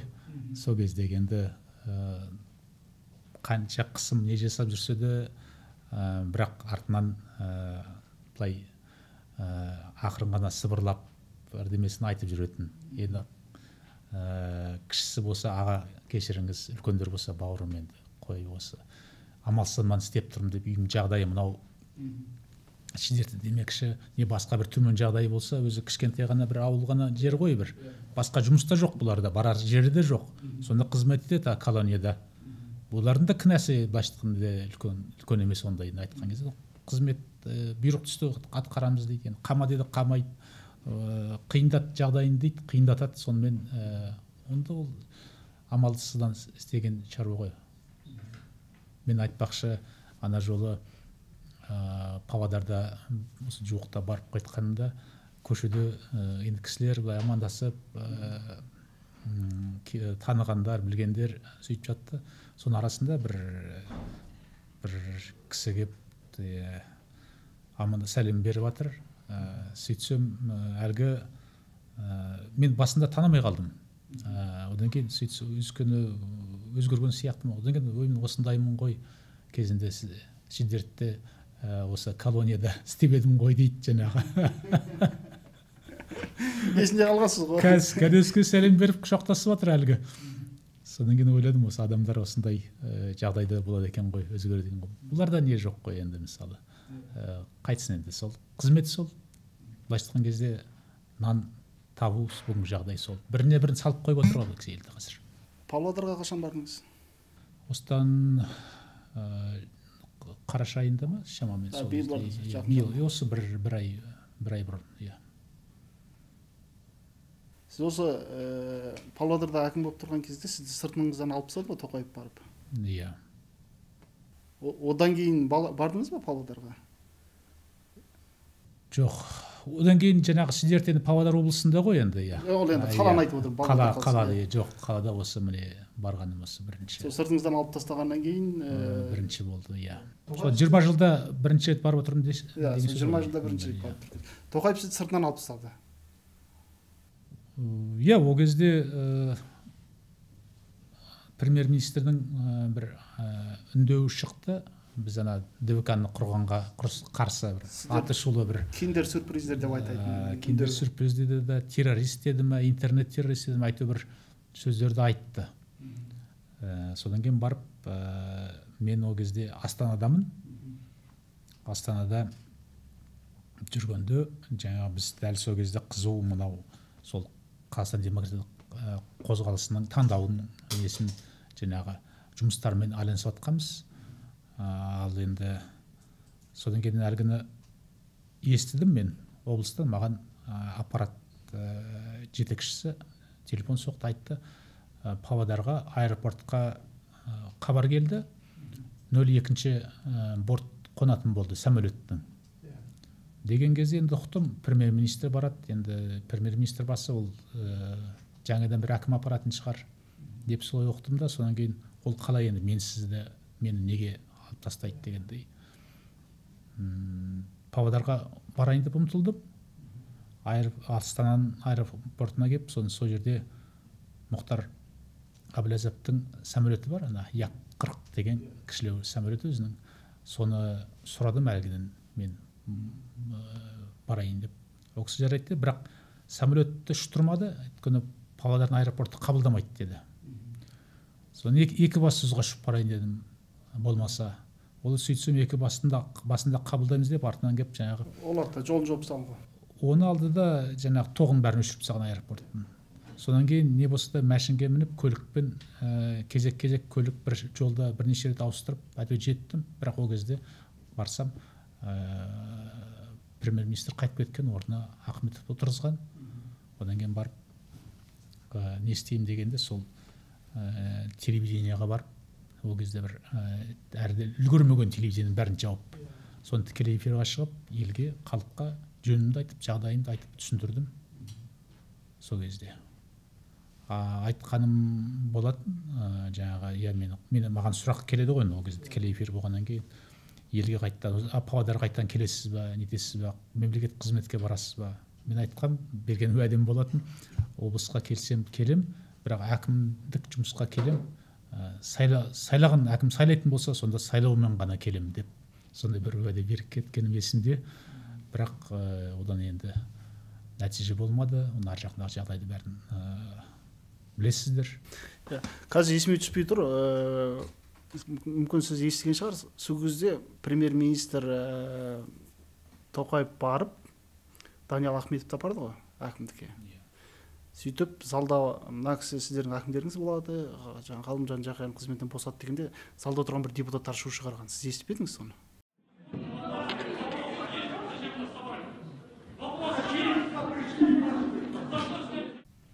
иә, есімбек тұр ғой, ол туралы неде бар ғой, шықты ғой артынан бір жаңағы осы YouTube каналдарында да бар ғой деймін, сол болған видео бар ма екен? Видеоға түсірген жері бар, содан барып көрдім мен, жаңағыдай қалай болған. Ол рас. Депутаттар сол кезде қарсы болған. Депутаттар ғана емес, жиналған жұртшылық, жаңағы қоғам, жергілікті енді қоғам белсенділері де бар, соның ішінде журналистер де бар, басқалар да бар. Не үшін мына Жақияновты қызметтен босатасыз деп сұрақ қойып отқандар көп болды. Ол сендердің шаруадарың емес. Бұл баяғы мен оқып берді президенттің жарлығын, соны орындаушымын ғана, атқарушымын ғана деген сөз ғана айтып, сонымен шығып кетті. Бірден шығып кетіп қалады деймін. Жаңа 20 жылдан кейін Павлодарға барғанда, Павлодар қалай болып тұр екен? Ана мешітке кірдіңіз бе? Павлодардың мешітіне де бардым, шеркеуіне де бардым. Одан кейін ана Ертістің жағалауына да жүрдім. Кезінде сонда әкім болып тұрған кезде Ертісті біраз жағалауын кеңейтіп, үлкейтіп, одан кейін сол кезде ана қаланың тұрғындары жүретіндей, демалатындай бір жер жасаған болатынбыз. Оның бәрі тұр екен. Тек қана бір нәрсе, мына сол кезде орнатқан бір шағаланың мүсіні болатын Ертіс бойында. Сол мүсінді алып қағып тастапты. Ол да өйткені халық сол кезде атау қойған, мынау Жақаяновтың жағалауы деп ат берген ғой өзі. Мен атымен теңестіріп енді мен кезінде ол айтпайтын, бірақ ана кейін енді халық ішінде осы енді бәрі көріп отыр, біліп отыр жағдайды қандай өзгерістер болып жатқан. Содан кейін барып Ертіс жағалауының артынан келген әкімдер, олар алды да сол шағаланың орнын алып тастап, қалған бір орында қалпында екен. Жұрттар мысалы соның баяғы естерінен, халықтың баяғы есінен бұл жоғалсын деген сияқты. Бірақ енді жергілікті жердегі тұрғындардың бәрі сол мешітті көрсеткенде мынау Жақияновтың мешіті деп айтады ғой. Рас, сондай ішінде сөз, ел ішінде сөз бар. Енді айта кетейін, мешіт пен шеркеумен және жағалаумен ол шектелмейді, істеген жұмыстар, онда біраз жұмыстар болды. Соның ішінде мысалы темір жол салдық, сол Павлодардан Ақсудан Семей ортасын қосатын 184 километр. Басқа да мынау ауыл шаруашылығына байланысты, білім саласына байланысты біраз жұмыс жасаған болатынбыз сол кездерде. Жаңа сұрайын деп отырмын, Жақияновтың мешіті дегенде былай көңіліңіз қалай болады былай? Жақсы қабылдайсыз ба? Енді әрине бәріміз де пендеміз ғой. Айтқанға, мақтағанға жақсы көреміз ғой. Оны енді жоқ, ол маған ұнамайды деп айтқан ол өтірік болар. Бірақ ең бастысы бұл жерде әйтеуір ел ұмытпағаны соның белгісі. Бұл менің есімді ғана емес, бұл жалпы осындай қоғамда сана сезімде мынандай бір өмір болады екен ғой деген бір соның белгісі ғой. Үміт бар деген сөз әлі. Жаңа қалада атқардың деген жұмыстарды айтып жатқанда бір не есіме түсіп отыр, сұрай кетейін. Былтыр Екібастұздың ана қала қатып қалды ғой. Содан биылғы қыс қалай боларын білмейміз, бірақ биыл ала жаздай бүкіл үкімет бар, президент бар, жаңағы Айлыхан Смайылов бар. Не айтса да жаңағы қаланың астындағы жылу жүйесін айтып жатыр. Мен шатаспасам, сіздің кандидаттығыңызда қала жылуына қатысты сондай қорғадыңыз, иә, кандидаттық жұмысыңызды? Жоқ, бұл енді реформа ғой, нені жұмысына байланысты. Реформасына қатысты. Жылу коммунальный реформа еді ғой. Реформа коммунального хозяйства. Сондай тақырыпта болды. Ал бірақ жаңағы ТЭЦ демекші, бұл Екібастұздағы ТЭЦ қой. Бұл да әңгіме қайдан шығып отыр. Бұл да кезінде жекешелендіру өткенде 90 жылдары, 95-терде мұнда мен әлі Павлодарға барған жоқпын әкім болып. Мен 97-ның аяғында бардым. Алдымыздағы болған жаңағы шетелдік инвестор деп тұрғанымыз, сол Access Industries бар. Сол алюминий заводы бар. Жаңағы былай аттарынан қарап тұрсан, ана жерде істейтін Блаватник, жаңағы Шербович, Карпухович, мына жақта істейтін жаңағы инвесторда болып келіп тұрған Машкевич дегендер сияқтылар, бұлардың қолдарына кетіп қалып отыр. Павлодардағы бүкіл облыстағы жаңағы жылыту орындардың бәрі солардың ТЭЦ жылумен қоса тоқ береді ғой, тоқ шығарады ғой. Солар бәрі солардың қолына өтіп кеткен. Мен барған кезде қарасам. Содан кейін барып бұл неде талап қойып, олармен біраз кішкене тәртіпке шақырып, сондай мынау заңға, жергілікті жердің несіне талабына бойсынуды талап еткенбіз сол кездерде. Артынан жаңағы бұлар енді кейбірлері қайттан үкімет қолына қайтты, кейбір мысалы Павлодардың ТЭЦ 2, ТЭЦ 3 дегендері мына МПЗ-ға қарағандар бұлар қайтты. Ал енді ана Екібастұзда қыз болса, ол қайтпады. Ол солардың қолдарында қалып, сол 25 жыл бойы сол жекелердің қолында кетті ғой. Басында сол Access Industries осының арқылы өздері батты. Бірақ ол жеке дегенде не?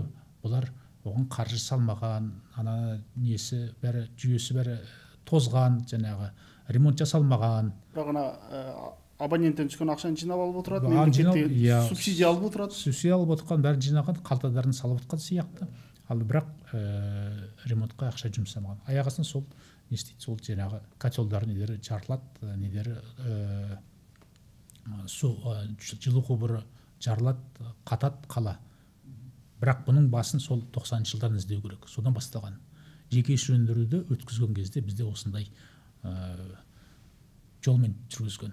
Жарайды енді жеке сөндірейік деді, мысалы кәсіп орындарды, недерді жеке сөндіру керек, дұрыс жолмен жеке сөндіру керек ол енді. Ал онымен қоса бүкілдей мына жаңағы жылу орындары мен мына жылу құбырдарын соларға да солардың қолдарына қоса берген. 30 жыл бойы ештеңе істемеген. Олар болғанда қалай тоғын алады, және өзі мысалы алюминий заводта айтатын болсақ, бұлар елге таратқан тоқ пен жылуды жоғары бағам береді, өзіне алатын тоқты төмен тарифпен алады. Төмен тариф қойып қояды. Өзінің төмен. Арасында 2-3 есе farқы болды мынаның арасында.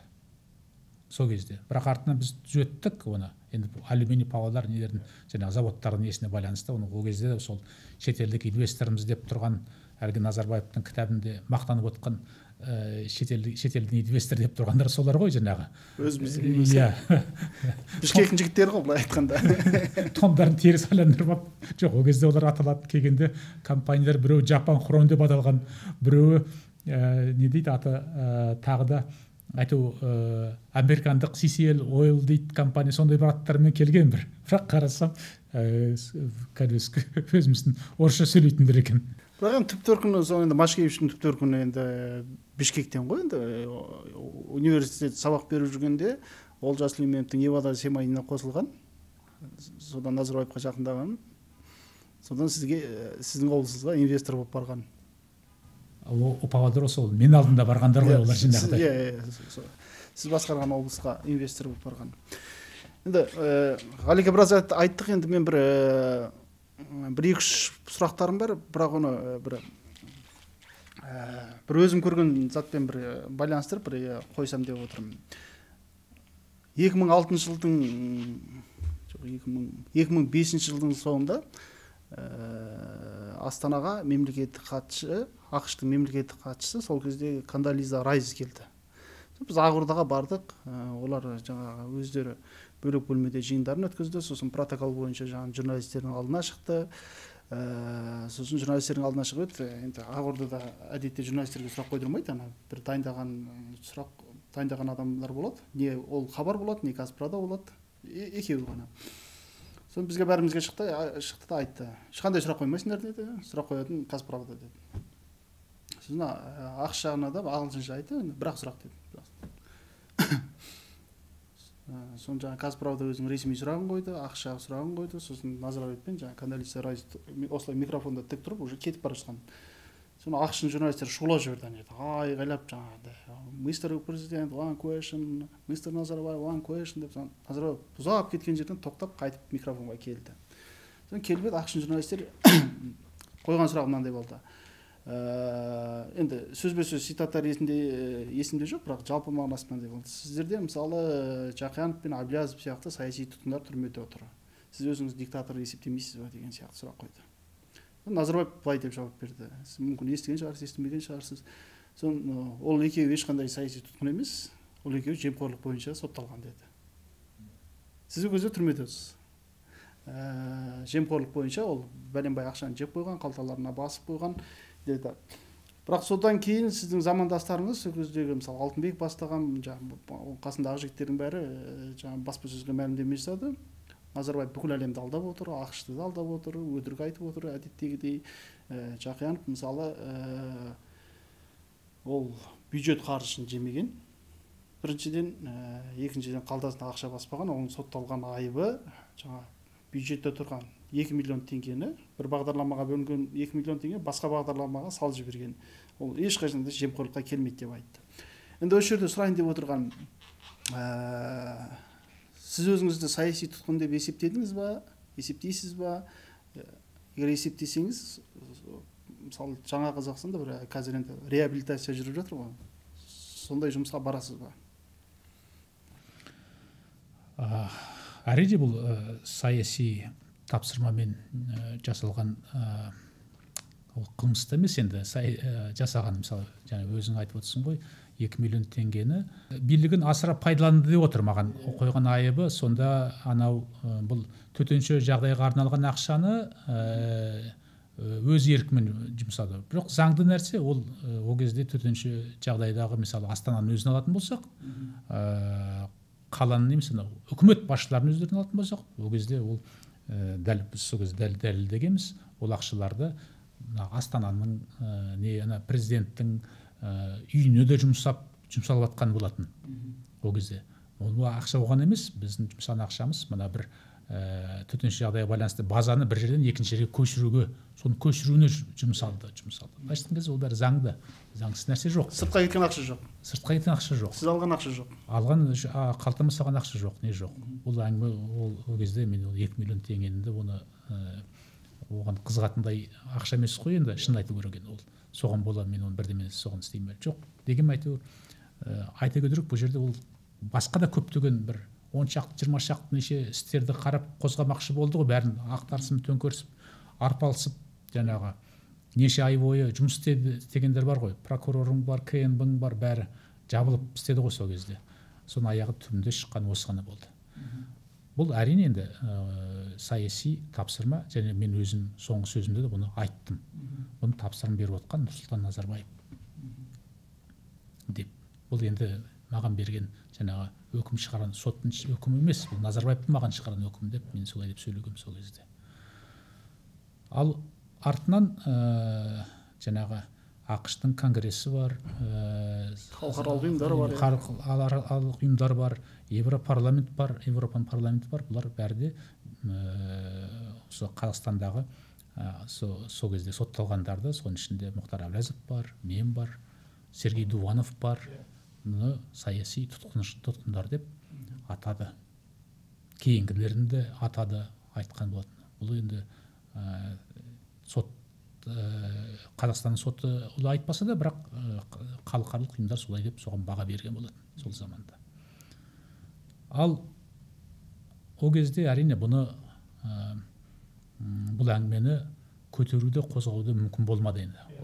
Ешбір мүмкіндік жоқ. Біз соттасқанымызша соттастық, жоғары сотқа дейін бардық, бәрі бұл мәселені қозғамады, айтылмады. Айтпақшы, осы Павлодарға барғанымда Рюмкин деген бір адам орынбасарымен кездестім. Ол мүмкін естеріңде жоқ шығар. Ол сол кезде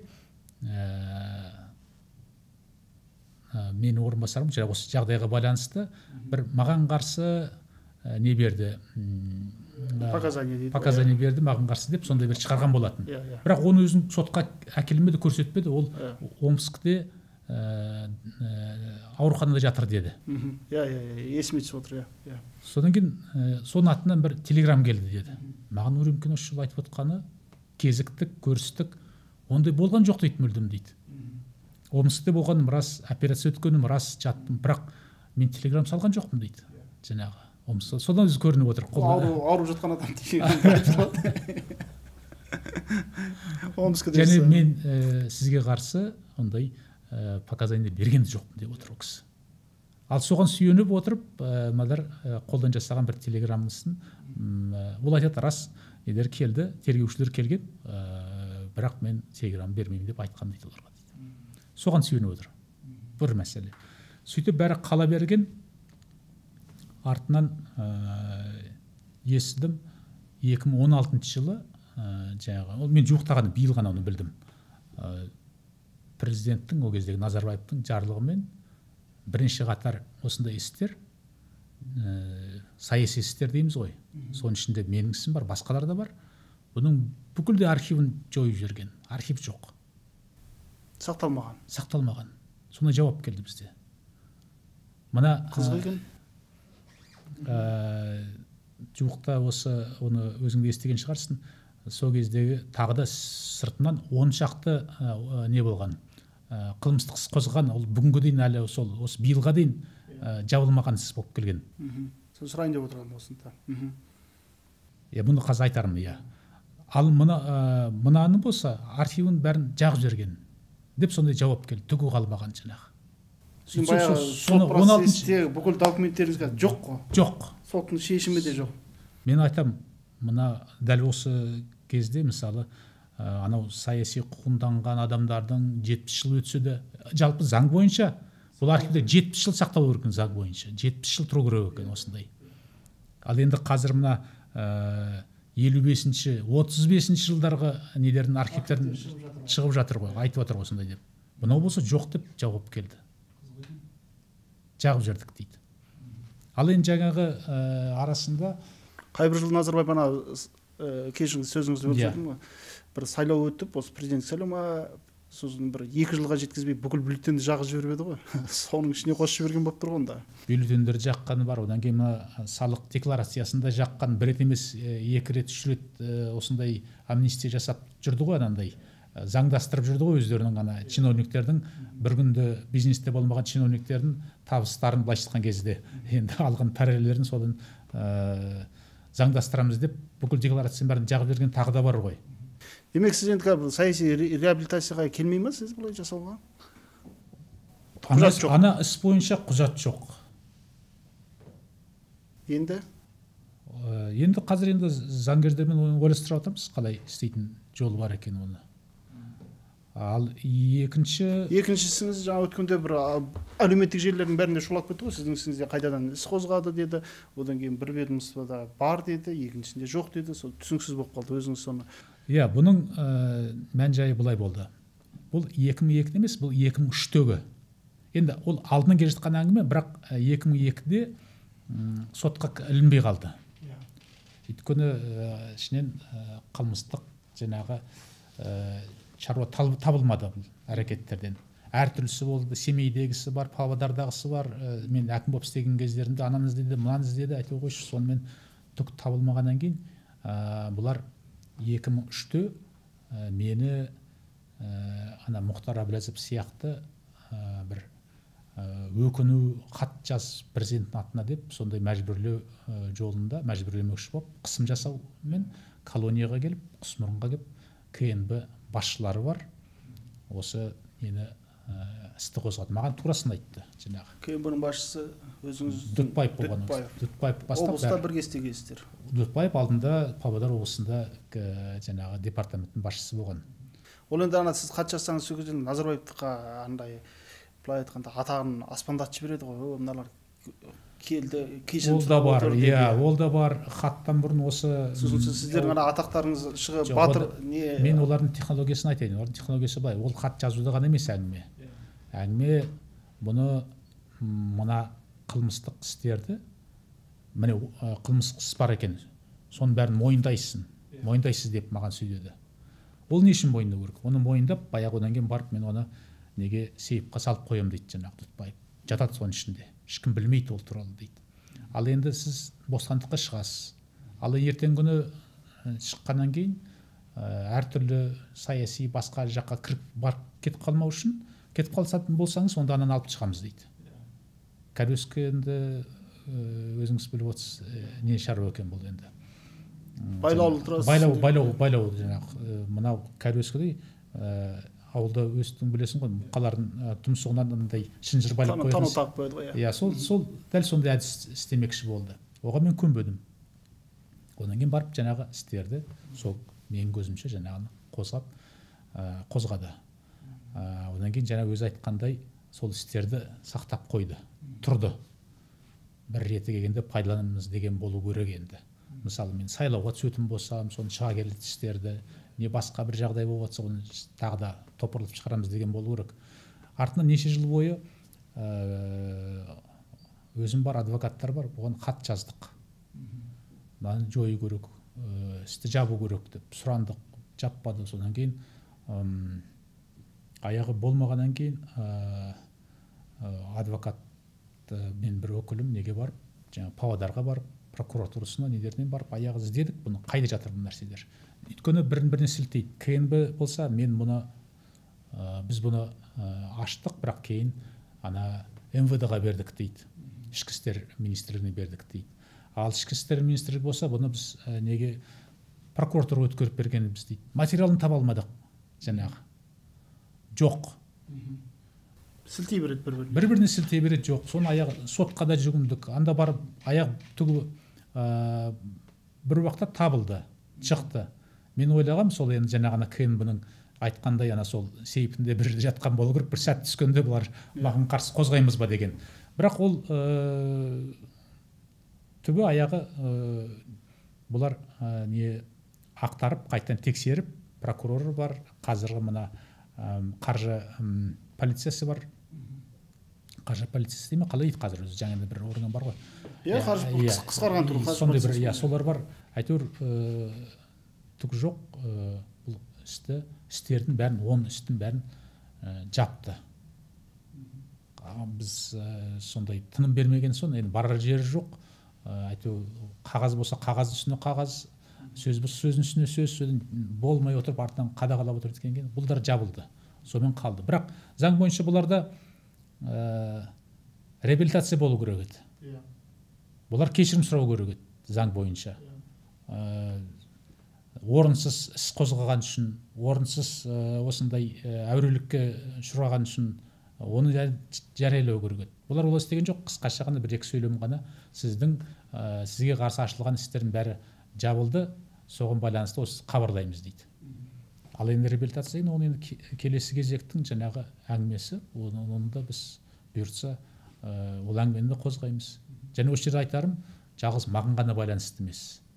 Басқа да саяси кезінде тұтқындар деп аталған адамдар, азаматтар бар.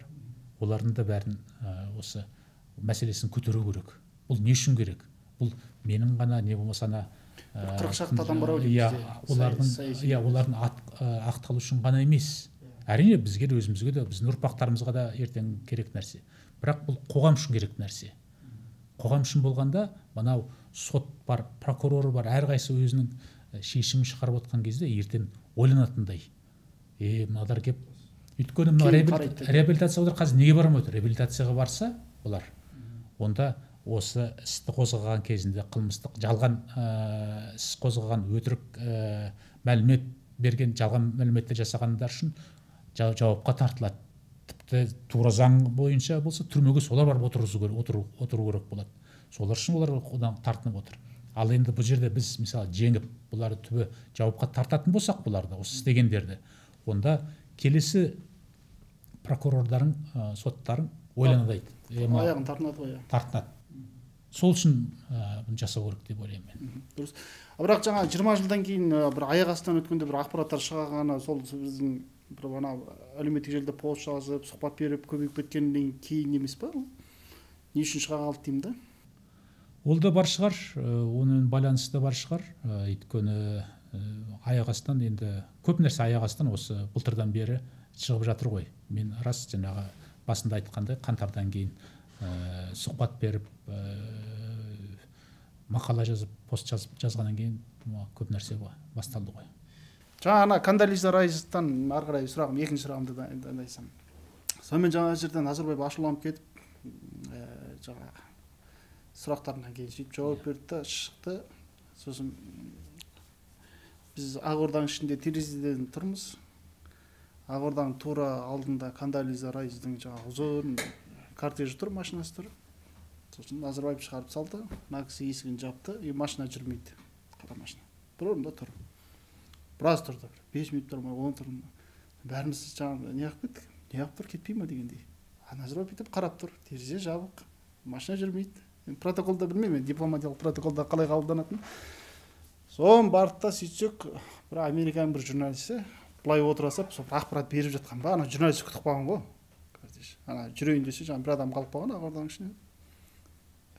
Сол бір журналист қалып қалып, сол артынан жүгіріп барып бір машинаға мінді, сонымен жаңағы кортеж жүріп кетті. Біз қаттан қалдық енді. Ойбай, мына не деген не деп бір журналистін күтіп отыр деген сияқты. Бірақ мен одан да екінші мәселе былай таң қалдырды. Сол қызыл кілемде тұр еді. Назарбаев қайтып Ақордаға кірген жоқ. Ақорданың алды екен ғой, өзіңіз көрсеңіз. Сосын ары қарай жүріп кетті. Қасында Әділбек Жақсыбеков болды, сол кезде АПны басқарады деймін. Соң біраз кішкене жүріп барғаннан кейін жаңа енді айтып отырған сөздерін білмейміз, не айтқанын естілмейді. Бірақ андай бір жест, сондай бір қолын неғып, бір анаған ұрысып, бір боқтап жатқан сияқты болды.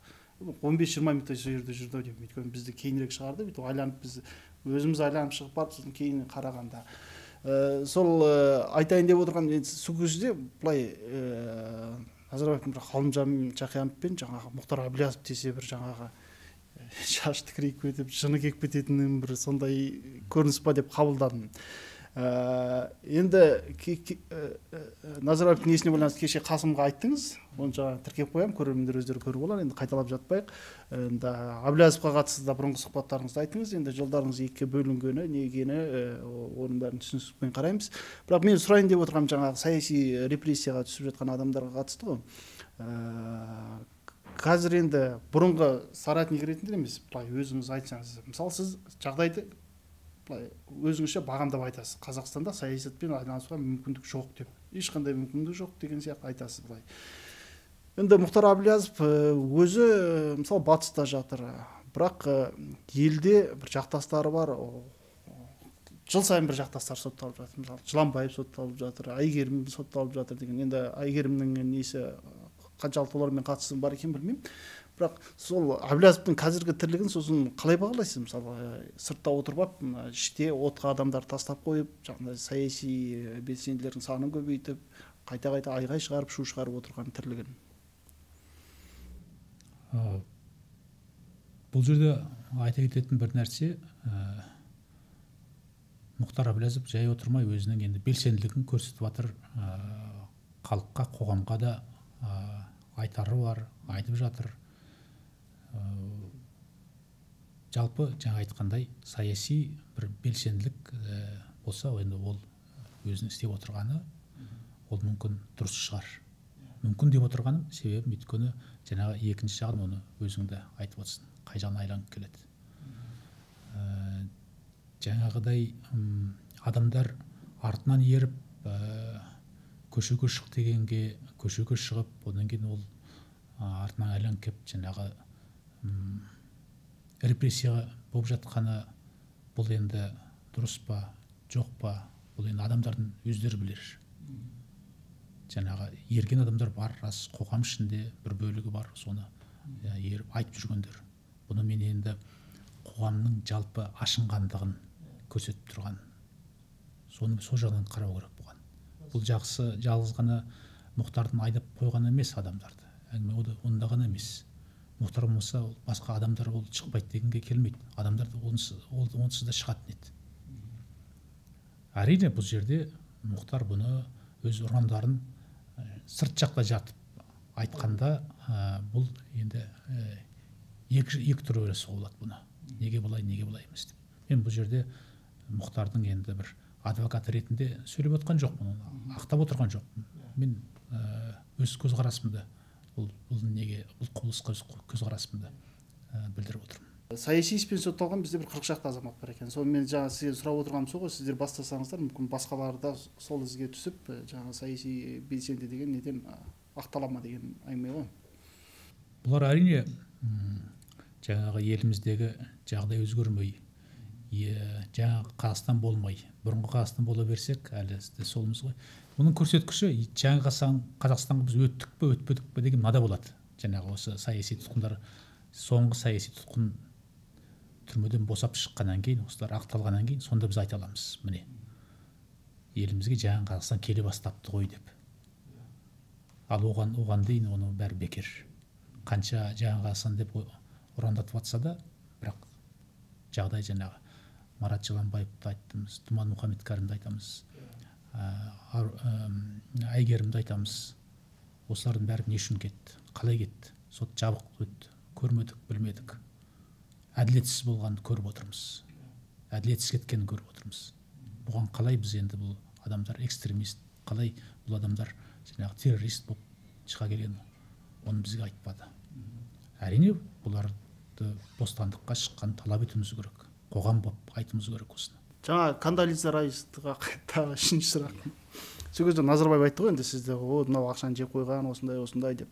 Кейінгі кезде бір әлеуметтік желілерде тура сол прям Назарбаев айтқан емес, сізге қатысты мынау бір жемқор деген сияқты бір роликтер тарап жүр екен. Осы жағынан сіз мысалы бір соның бір ақталу дейміз ба, или жауап беру жағынан бір Жармахан Тұяқбайға ұқсайтын сияқтысыз. Өйткені Жармахан Тұяқбайда мынандай бір қасиет бар, енді ол кісінің кезінде қанша адамдар сынады, жеке басына тиісіп сынады, былай да сынады, бірақ Жармахан айтпай ешқашан жауап айтпайды да. Енді мен сізден сұрағым келіп отыр осы жолы. Мысалы роликтер шығып жатыр, сізді жемқор деп жатыр, сосын жаңағы Гүлжан Ерғалиеваға қатысты айтып жатыр, Төлен Тоқтасын досыңызға айтып жатыр, мысалы бір неге жауап бермейсіз осыған? Болмаса неге айтпайсыз өзіңіз? Енді жауап жоқ емес, жауап жоқтығынан емес, жауап бұны ең басты бұны бөліп шығарайық. Рас бір екі-үш деп айтайық. Былтырдан бері осы әңгімелер шығып жатыр. Бұл әңгімелер бәрі де мынау сол қаңтардан кейін жаңағы мен ақпарат құралдарына шығып өз пікірімді білдіре бастағаннан кейін бастаған. Оған мен қосарым тағы да Моңғолияның өзінде де бір неше сайттарда мен туралы бір қаралау бір былай айтқан кезде орысша айтқан кезде чернуха бір дейді ғой. Оны бізде біраз сайттар көшіріп басты. Иә, оны осы жаққа көшірді. Енді содан шыққан соны мен ішіндегі несін айтпайын, онда бір нәрсеге ғана аударуға болады. Мысалы астында тұрғанда мұндай енді анада да мені Моңғолияда салық төлемеді, бүйтті, коррупционер екен, өз елінде келген, өз елінде сотталған екен кезінде деп сондайларын жазып кеп, одан кейін аяғында бұндай саясаткерлер Қазақстанға керек емес деп жазып қойыпты. Моңғолия сайттары. Моңғолия сайттарында енді. Бізге қандай саясаткер керек екенін солар біледі. Содан енді көрінеді бұл енді тапсырмамен жазылған нәрселер дегеннен кейін, бірақ соған біздің де мына жақтағы сайттар адамдар сүйеніп соны айтып жүреді қайта осыны. Одан кейін оны әрине енді ар-намысыма нұқсан келіп отырған жерден, содан кейін Моңғолияның соттарына беріп, ол кезде бір сот емес, 3 сотшы болады екен ондарда. Кәдескідей жаңағы жерден мені қаралағаны олар айтып, нетіп, содан кейін барып тағы да андар болды, әйтеу соттардың бәрін өтіп, биылғы жылы міне әйтеу бәрінен ақталып шықтым былайша айтқан кезде. Ол Моңғолиядағы сот. Моңғолия соттарда оның бәрінде бар шықты, ең соңғысы міне осы. Сізді сонда жаңа күшталап не қылып отыр ғой? Иә, оның бәрі оны жала жапқан деп тауып, оның бәрін өшіртуге, оның бәрін нетуге мәжбүрлеп отыр. Және соты, Моңғолияның соты. Ал енді былай, әңгіме қайдан шықты дегенге келсек, Ғалике. Мысалы, өзіңіздің досыңыз Төлен Тоқтасыновпен, мен де екі жақты да жақтағым келмейді, сізді де жақтағым келмейді, Төленді де жақтағым келмейді. Просто істің барысын бір қысқаға айтып берсеңіз, осындай болды деген сияқты. Болғанда былай, Моңғолиядағы енді ол жасырын емес, жасап жүрген ортақ бизнес, ортақ компанияларымыз болған. Ал енді соның ішінде Төлен Тоқтасыновтың істеген әрекеті, маған ұнамаған әрекеті, ол елден ақша қаржыдай алған, бұны компанияға деп алған, компанияға салдым деп алған. Артынан келсек, оның бәрі шындық болмады. ал ана кісілер болса, қаржы бергендер болса, бұны өз басына бергенін айтты, ана өз қолымен алғанын айтып отыр. Соты болды, одан олар жеңгені бар, әлі де қаралмаған істер, соттар бар бұл жөнінде. Сонан кейін мен Төленге айттым, не мына кісілердің қарызын жап өзің, не шындығында айт қалай болған мынаны деп. Бүйткені бұғаттарлық жаңағы аудиторлық тексеріс бәрі осыны ақтарып, осыны шығарды.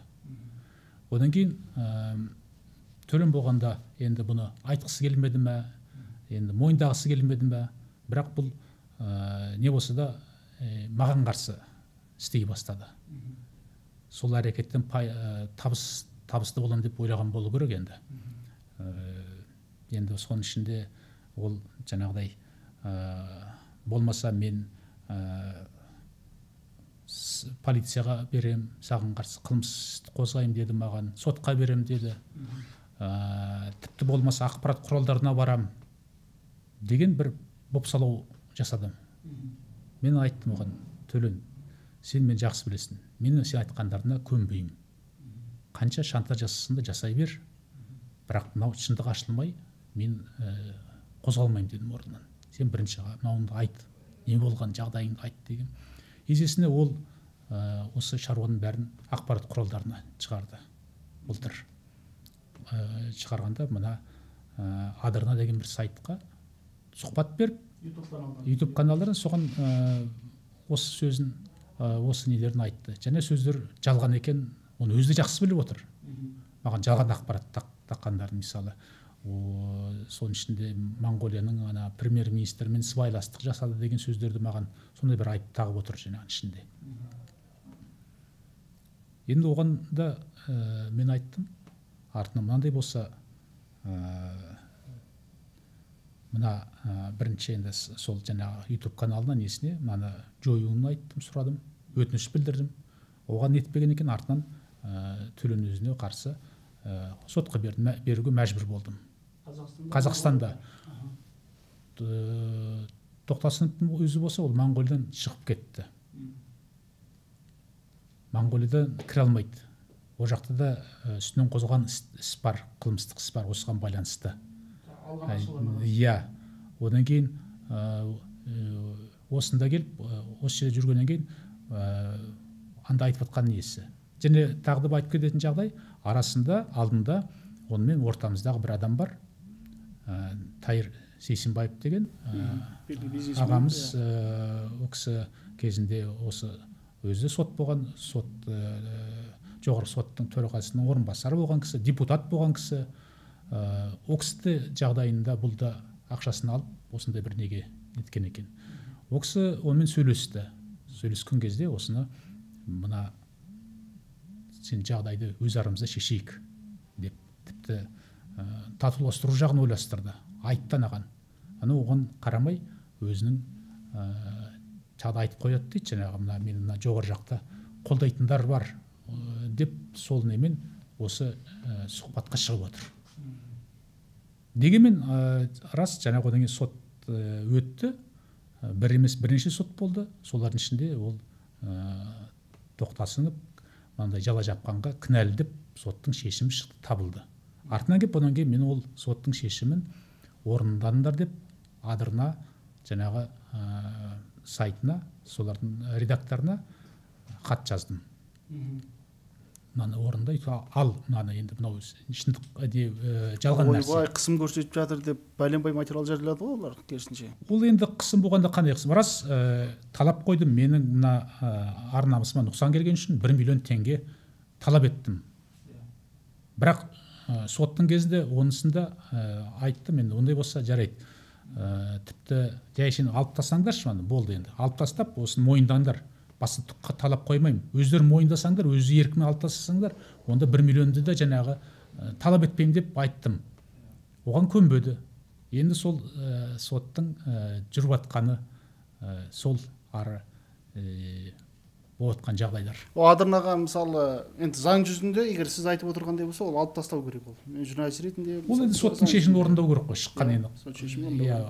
Енді бір жағынан айтсақ енді біздегі соттар осындай әділетсіз болады деп, оны да айтсақ енді ондай болса мүмкін бәріміз де ондай қойық орындаған соттың шешімдерін ондай болса. Бірақ андай сөз еркіндігіне қысым деген оны енді ол таза өтірік нәрсе ғой енді ол. Мына жерде бір нәрсені бөлу керек бұл арасында. Мына мысалы жауапкершілік бөлек қойды. Иә, халықаралық ұғымда міне ақпарат құралдарының өзінде мысалы бұлар саясатты ашық, мысалы мемлекет қызметінде мына үкімет басшысында жүргендерді сынап жазады бұны. Ал бұл жағдайда өзіміздің жеке басымыздың шаруасы болсын. Коммерциялық кезіндегі досымыз, жақын дос болған арасындағы мен өзім оған қатты, шын айтсам, басында қатты қиналдым да осыны өзін. Жаңағы неге айтпадыңыз деп отырсың ғой.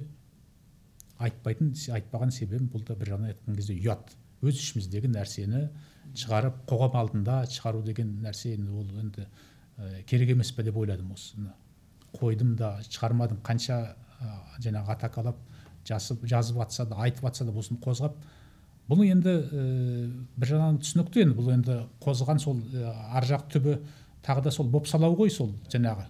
Өсті көбірек айта берсе мүмкін мына ақшамды берер деген сияқты оймен бұны әңгіме жабылып қалады деп ойлайды ғой. Сондай мақсатпен істелінген ол енді көрініп тұр ғой енді. Бұны айтар деген ол да емес тіпті. Айтайын дегенім, бұл жеке, мен де осы елдің азаматын біреуім, жеке басым шаруасы. Бұл жерде енді бұны қоғам алдында шығаратындай әңгіме емес. Көптеген адамдар мына мысалы осы туралы да маған мына Фейсбуктың парақшасына осы туралы жазады. Осы әңгімені қойыңыздар, айтпаңыздар, осы керек емес деген сияқты. Мен жарайды, бір жағынан ойлайсың, сол керек емес. Мен мәлімдемені жасағам, айтпақшы, осыған байланысты қысқаша мәлімде жыл басында шыққаннан кейін жасағам. Одан кейін тағы да бір жерде осы туралы жазғам. Бірақ айтылу осы бірінші рет айтып отырмын өзім сұрағаннан кейін. Не болды деп ар жағынан әңгіме оған да сондай. Бұл мән жайы қазіргі жайда бұл кімнің жаңағы ақпарат құралдарына қысым емес. Көрсеткен сөз еркіндігіне көрсеткен қысым емес. Бұл тек мен бұл жерде әділеттікті іздеп отырғаным. Енді артық нәрсені жазбау, айтпау. Енді бір нәрсе жаздың ба, оның дәлелін келтір.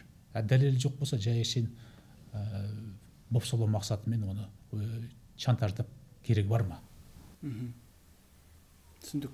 Қазір Төлен Тоқсаншевпен қол алыспайсыз, араласпайсыз? Көріспейміз де. Көріспейсіздер. Енді қалеке енді ақыры бастады. Бұл жөнінде мен өзімде ана берген мәлімдемемде жазғам. Әрине бұл бұрынғы ескі досым, басымындай жағдай келген кезде, түрмеде болған жағдайда болысты, көмегі болды. Оған енді ризашылығым бар, ризашылығымды айтып жүрмін. Қазірдің өзінде де айтамын оны. Депутат кезіңізде сіз түрмеде отырғанда ол депутат болды, бір белсенді қорғады. Бірақ артынан мынандай жағдай шықты. Оған мен өзім өкінемін.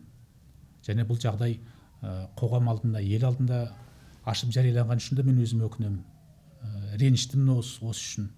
Неге осы бір керегі бар ма жоқ па, бір жеке адамның өміріне осындай бір айтылып атқаны. Бұған ұялам да өзім бір жағынан. Екінші жағынан енді осындай өмір солай соған келдік. Осынысын бәрін елге айтатын болдық. Елге қызықты болса да, осында қызық болмаса да енді айт дегендер де бар, осыны айтпаңдар дегендер де бар. Айту не болса да айтып отырмын. Бұл жерде енді бір жағынан дау шығып кеткеннен кейін, мысалы өзіңіз елдің алдында жүргеннен кейін, жақсылық жамандық сіңірген еңбегіңіз бар, мысалы сіз үндемегеннен кейін ол бәрі ойлайды, рас екен деп ойлайды. Айтқан сөз айтар жауабы жоқ екен деп ойлайды. Сондықтан өзіңізде ана батыстың стандарттарын айтып отырсыз ғой, батыстағылар бәрі ашық айтады ғой, мысалы шығып айтып жатады. Енді жаңа бір мәселені сұрап алғаннан кейін екіншісін сұрамасам тағы ұят. Гүлжан Ерғалиеваға қатысты акча дауында. Енді бұл жерде енді Гүлжан Ерғалиева біраз жылдан бері біраз әңгімесін айтып жатады. Сіз әлі бір ауыз сөз айтқан жоқсыз. Бұл да жаңағы үйдің ішіндегі қоқты сыртқа шығармау деген дейді ғой, мысалы. Мүмкін ол сол саясатым дұрыс болмаған шығар. Енді түбі оны айту керек. Мен басында ойлағанда енді оны айтып керегі бар ма деп ойда болатын. Бұл жер тағы да беретін жауап жоқ емес, бар. Ерғалиеваға келетін болсақ, бұл жерде рас бұл кісілер даудың мән жайы мынада.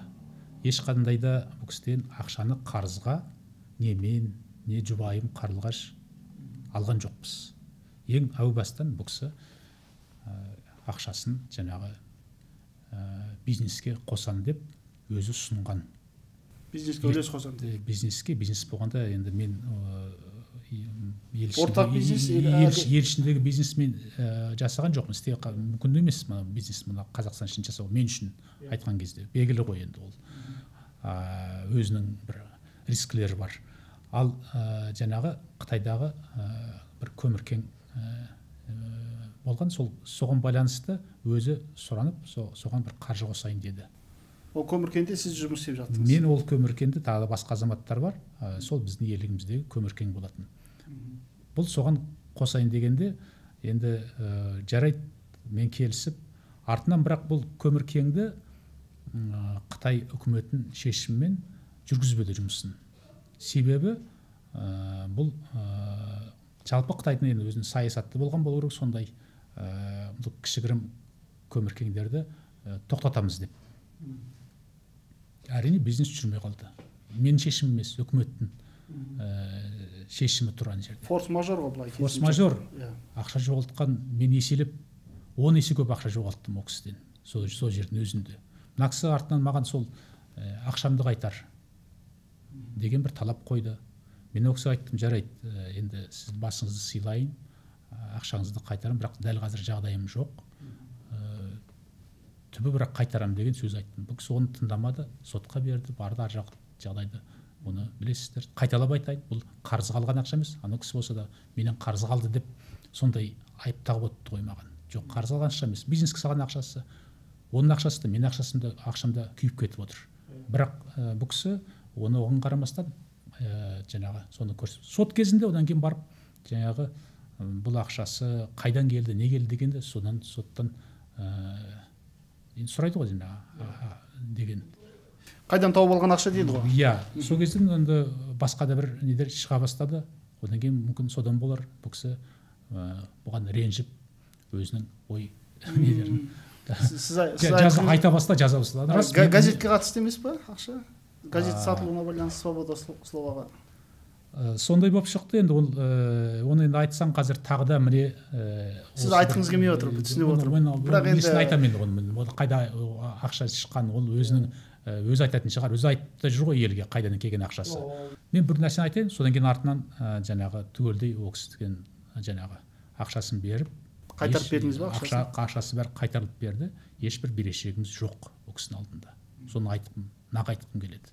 Енді кейбіреулер бүгін ойлап қалады ғой, әлі де сол берген жоқ па деп. Жоқ, ондай сөз емес. Сізге ақшаны қарызға деп бермеген. Сіз қарыз сұрамағансыз ол кісіден? Жоқ. Ол кісі бизнеске бірге қосайық деп бизнеске үлес салған. Сол Қытайға өзі келіп, өзі осыны өтінішін білдірген кезінде. Былай айтқанда енді ол кісі қолында ақша бар. Сіз ар жақта бизнес жүргізіп отырғанын көріп тұрып, ақшамды сол бизнеске салып, бір кішкене табыс тауып отырайын деп ойлаған болу керек қой онда. Онысын да айтты. Жаңа айтқанда да енді мына ел ішінде бұл ақшаны ұстауға келмей тұр.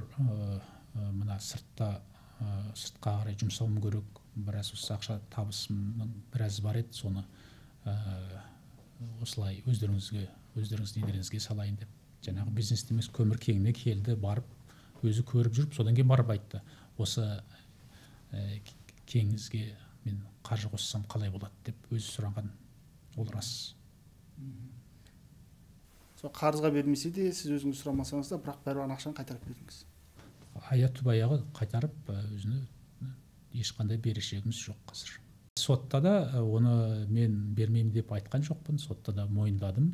Өйткені енді ол кісіні өз басым сыйлағам, андай менде ол кісі журналистика саласында жүріп, жаңағы оппозиция саласында жүріп, біраз нәрсе, біраз белсенділік білдірген. Соны сыйлай отырып, мен ең бастан ол кісіге айтқам, қайтаруын қайтарам, бірақ қазір жағдайымыз келмей тұр, біраздан кейін қайтарам деп оны берген. Бірақ оған ол кісі сенбей, қарамай, сотқа беріп, одан кейін бұл әңгімені ұшықтырып айтып жатты өзі. Енді шын айтқанда мына көпшілік осы дауларда неде, мысалы өздеріңізде азаматтардың ары бері болып жатқандарын өте ауыр қабылдады.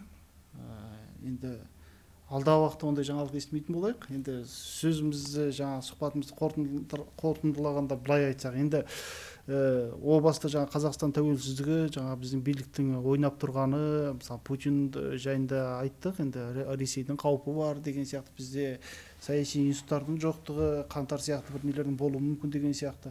Бірақ дегенмен бір алдағы 5 жылдықта ма, 6 жылдыққа ма, или жаңа бір саяси процестерге бір болжам айта аласыз ба? Қазақстанда бір жақсарады, болмаса кері кетеміз дегендей. Болжам айтатындай, енді болжамшы емеспін мен, енді бұл ауа райы емес қой, ондай айтатындай.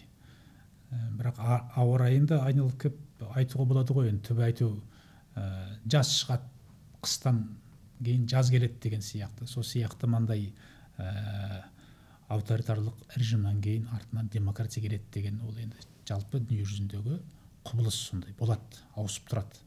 Әңгіме тек қашан, қай уақытта келеді дегенде сол ғана, қашан болады дегенде сол ғана болып тұр. Ал енді ол сөзсіз елімізге демократия келеді, елімізге еркіндік, бостандық келеді дегенге мен сенемін. Оған бірақ күресу керек.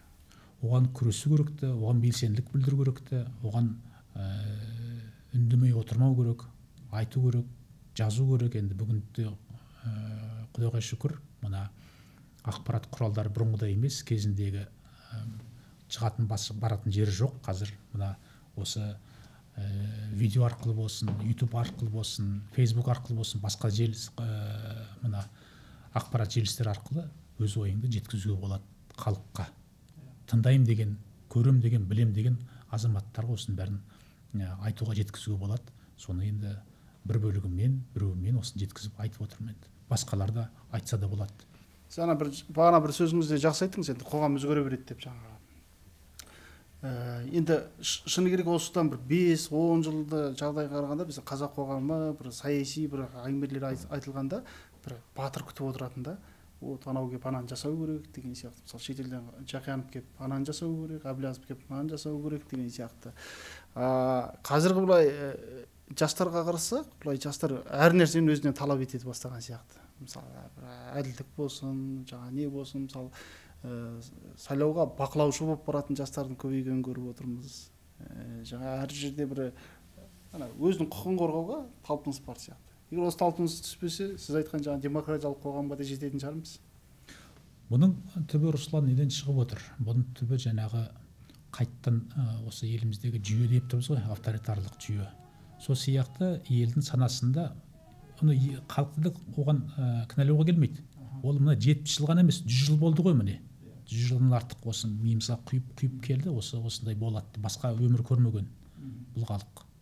Сондықтан ой елді басқарып кетеді деген бір осындай халықты басқарып, мына қазіргі басшыларды, билікті төңкеріп тастайды деген сондай бір қарапайымдай бір ұғым бар да.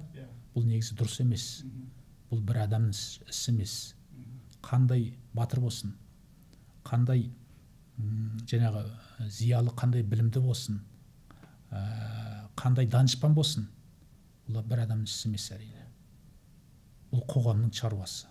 Қоғам осыған өзі жетпей, өзі піспей, өзі әбден осыны біз талап етеміз дегенге келмей, бұл өзгерістер болмайтын сияқты. Өз үшін күресу керек қой. Өз үшін. Соны жаңа өзің айтып отқан, мына жастардың қазіргі күні мені қуантатын да осы. Үлкені кішісі әңгіменің жаңа тақырыптың үлкен кішісіне қарамай қозғап отыр, айтып отыр. Экологияға байланысты ма, мынау қаланың жұмысына, шаруасына байланысты ма, мына әлеуметтік жағдайға байланысты өз пікірлерін білдіріп айтып жатыр, сынап жатыр да. Ол жақсы көрініс, ол жақсы қозғалыс негізі. Қорытынды сөз айтқанда, ешқандай батыр келіп Қазақстанға демократия құрып бермейді, ешкімге әділдікті орнатып бермейді, әр азамат өзімізден бастауымыз керек. Рас. Осымен сұхбатымызды аяқтасақ, келгеніңізге, ашық ойыңызға көп рахмет. Алдағы ісіңізге сәттілік тілеймін. Рахмет өзіңе, Руслан. Көрермендерге рахмет.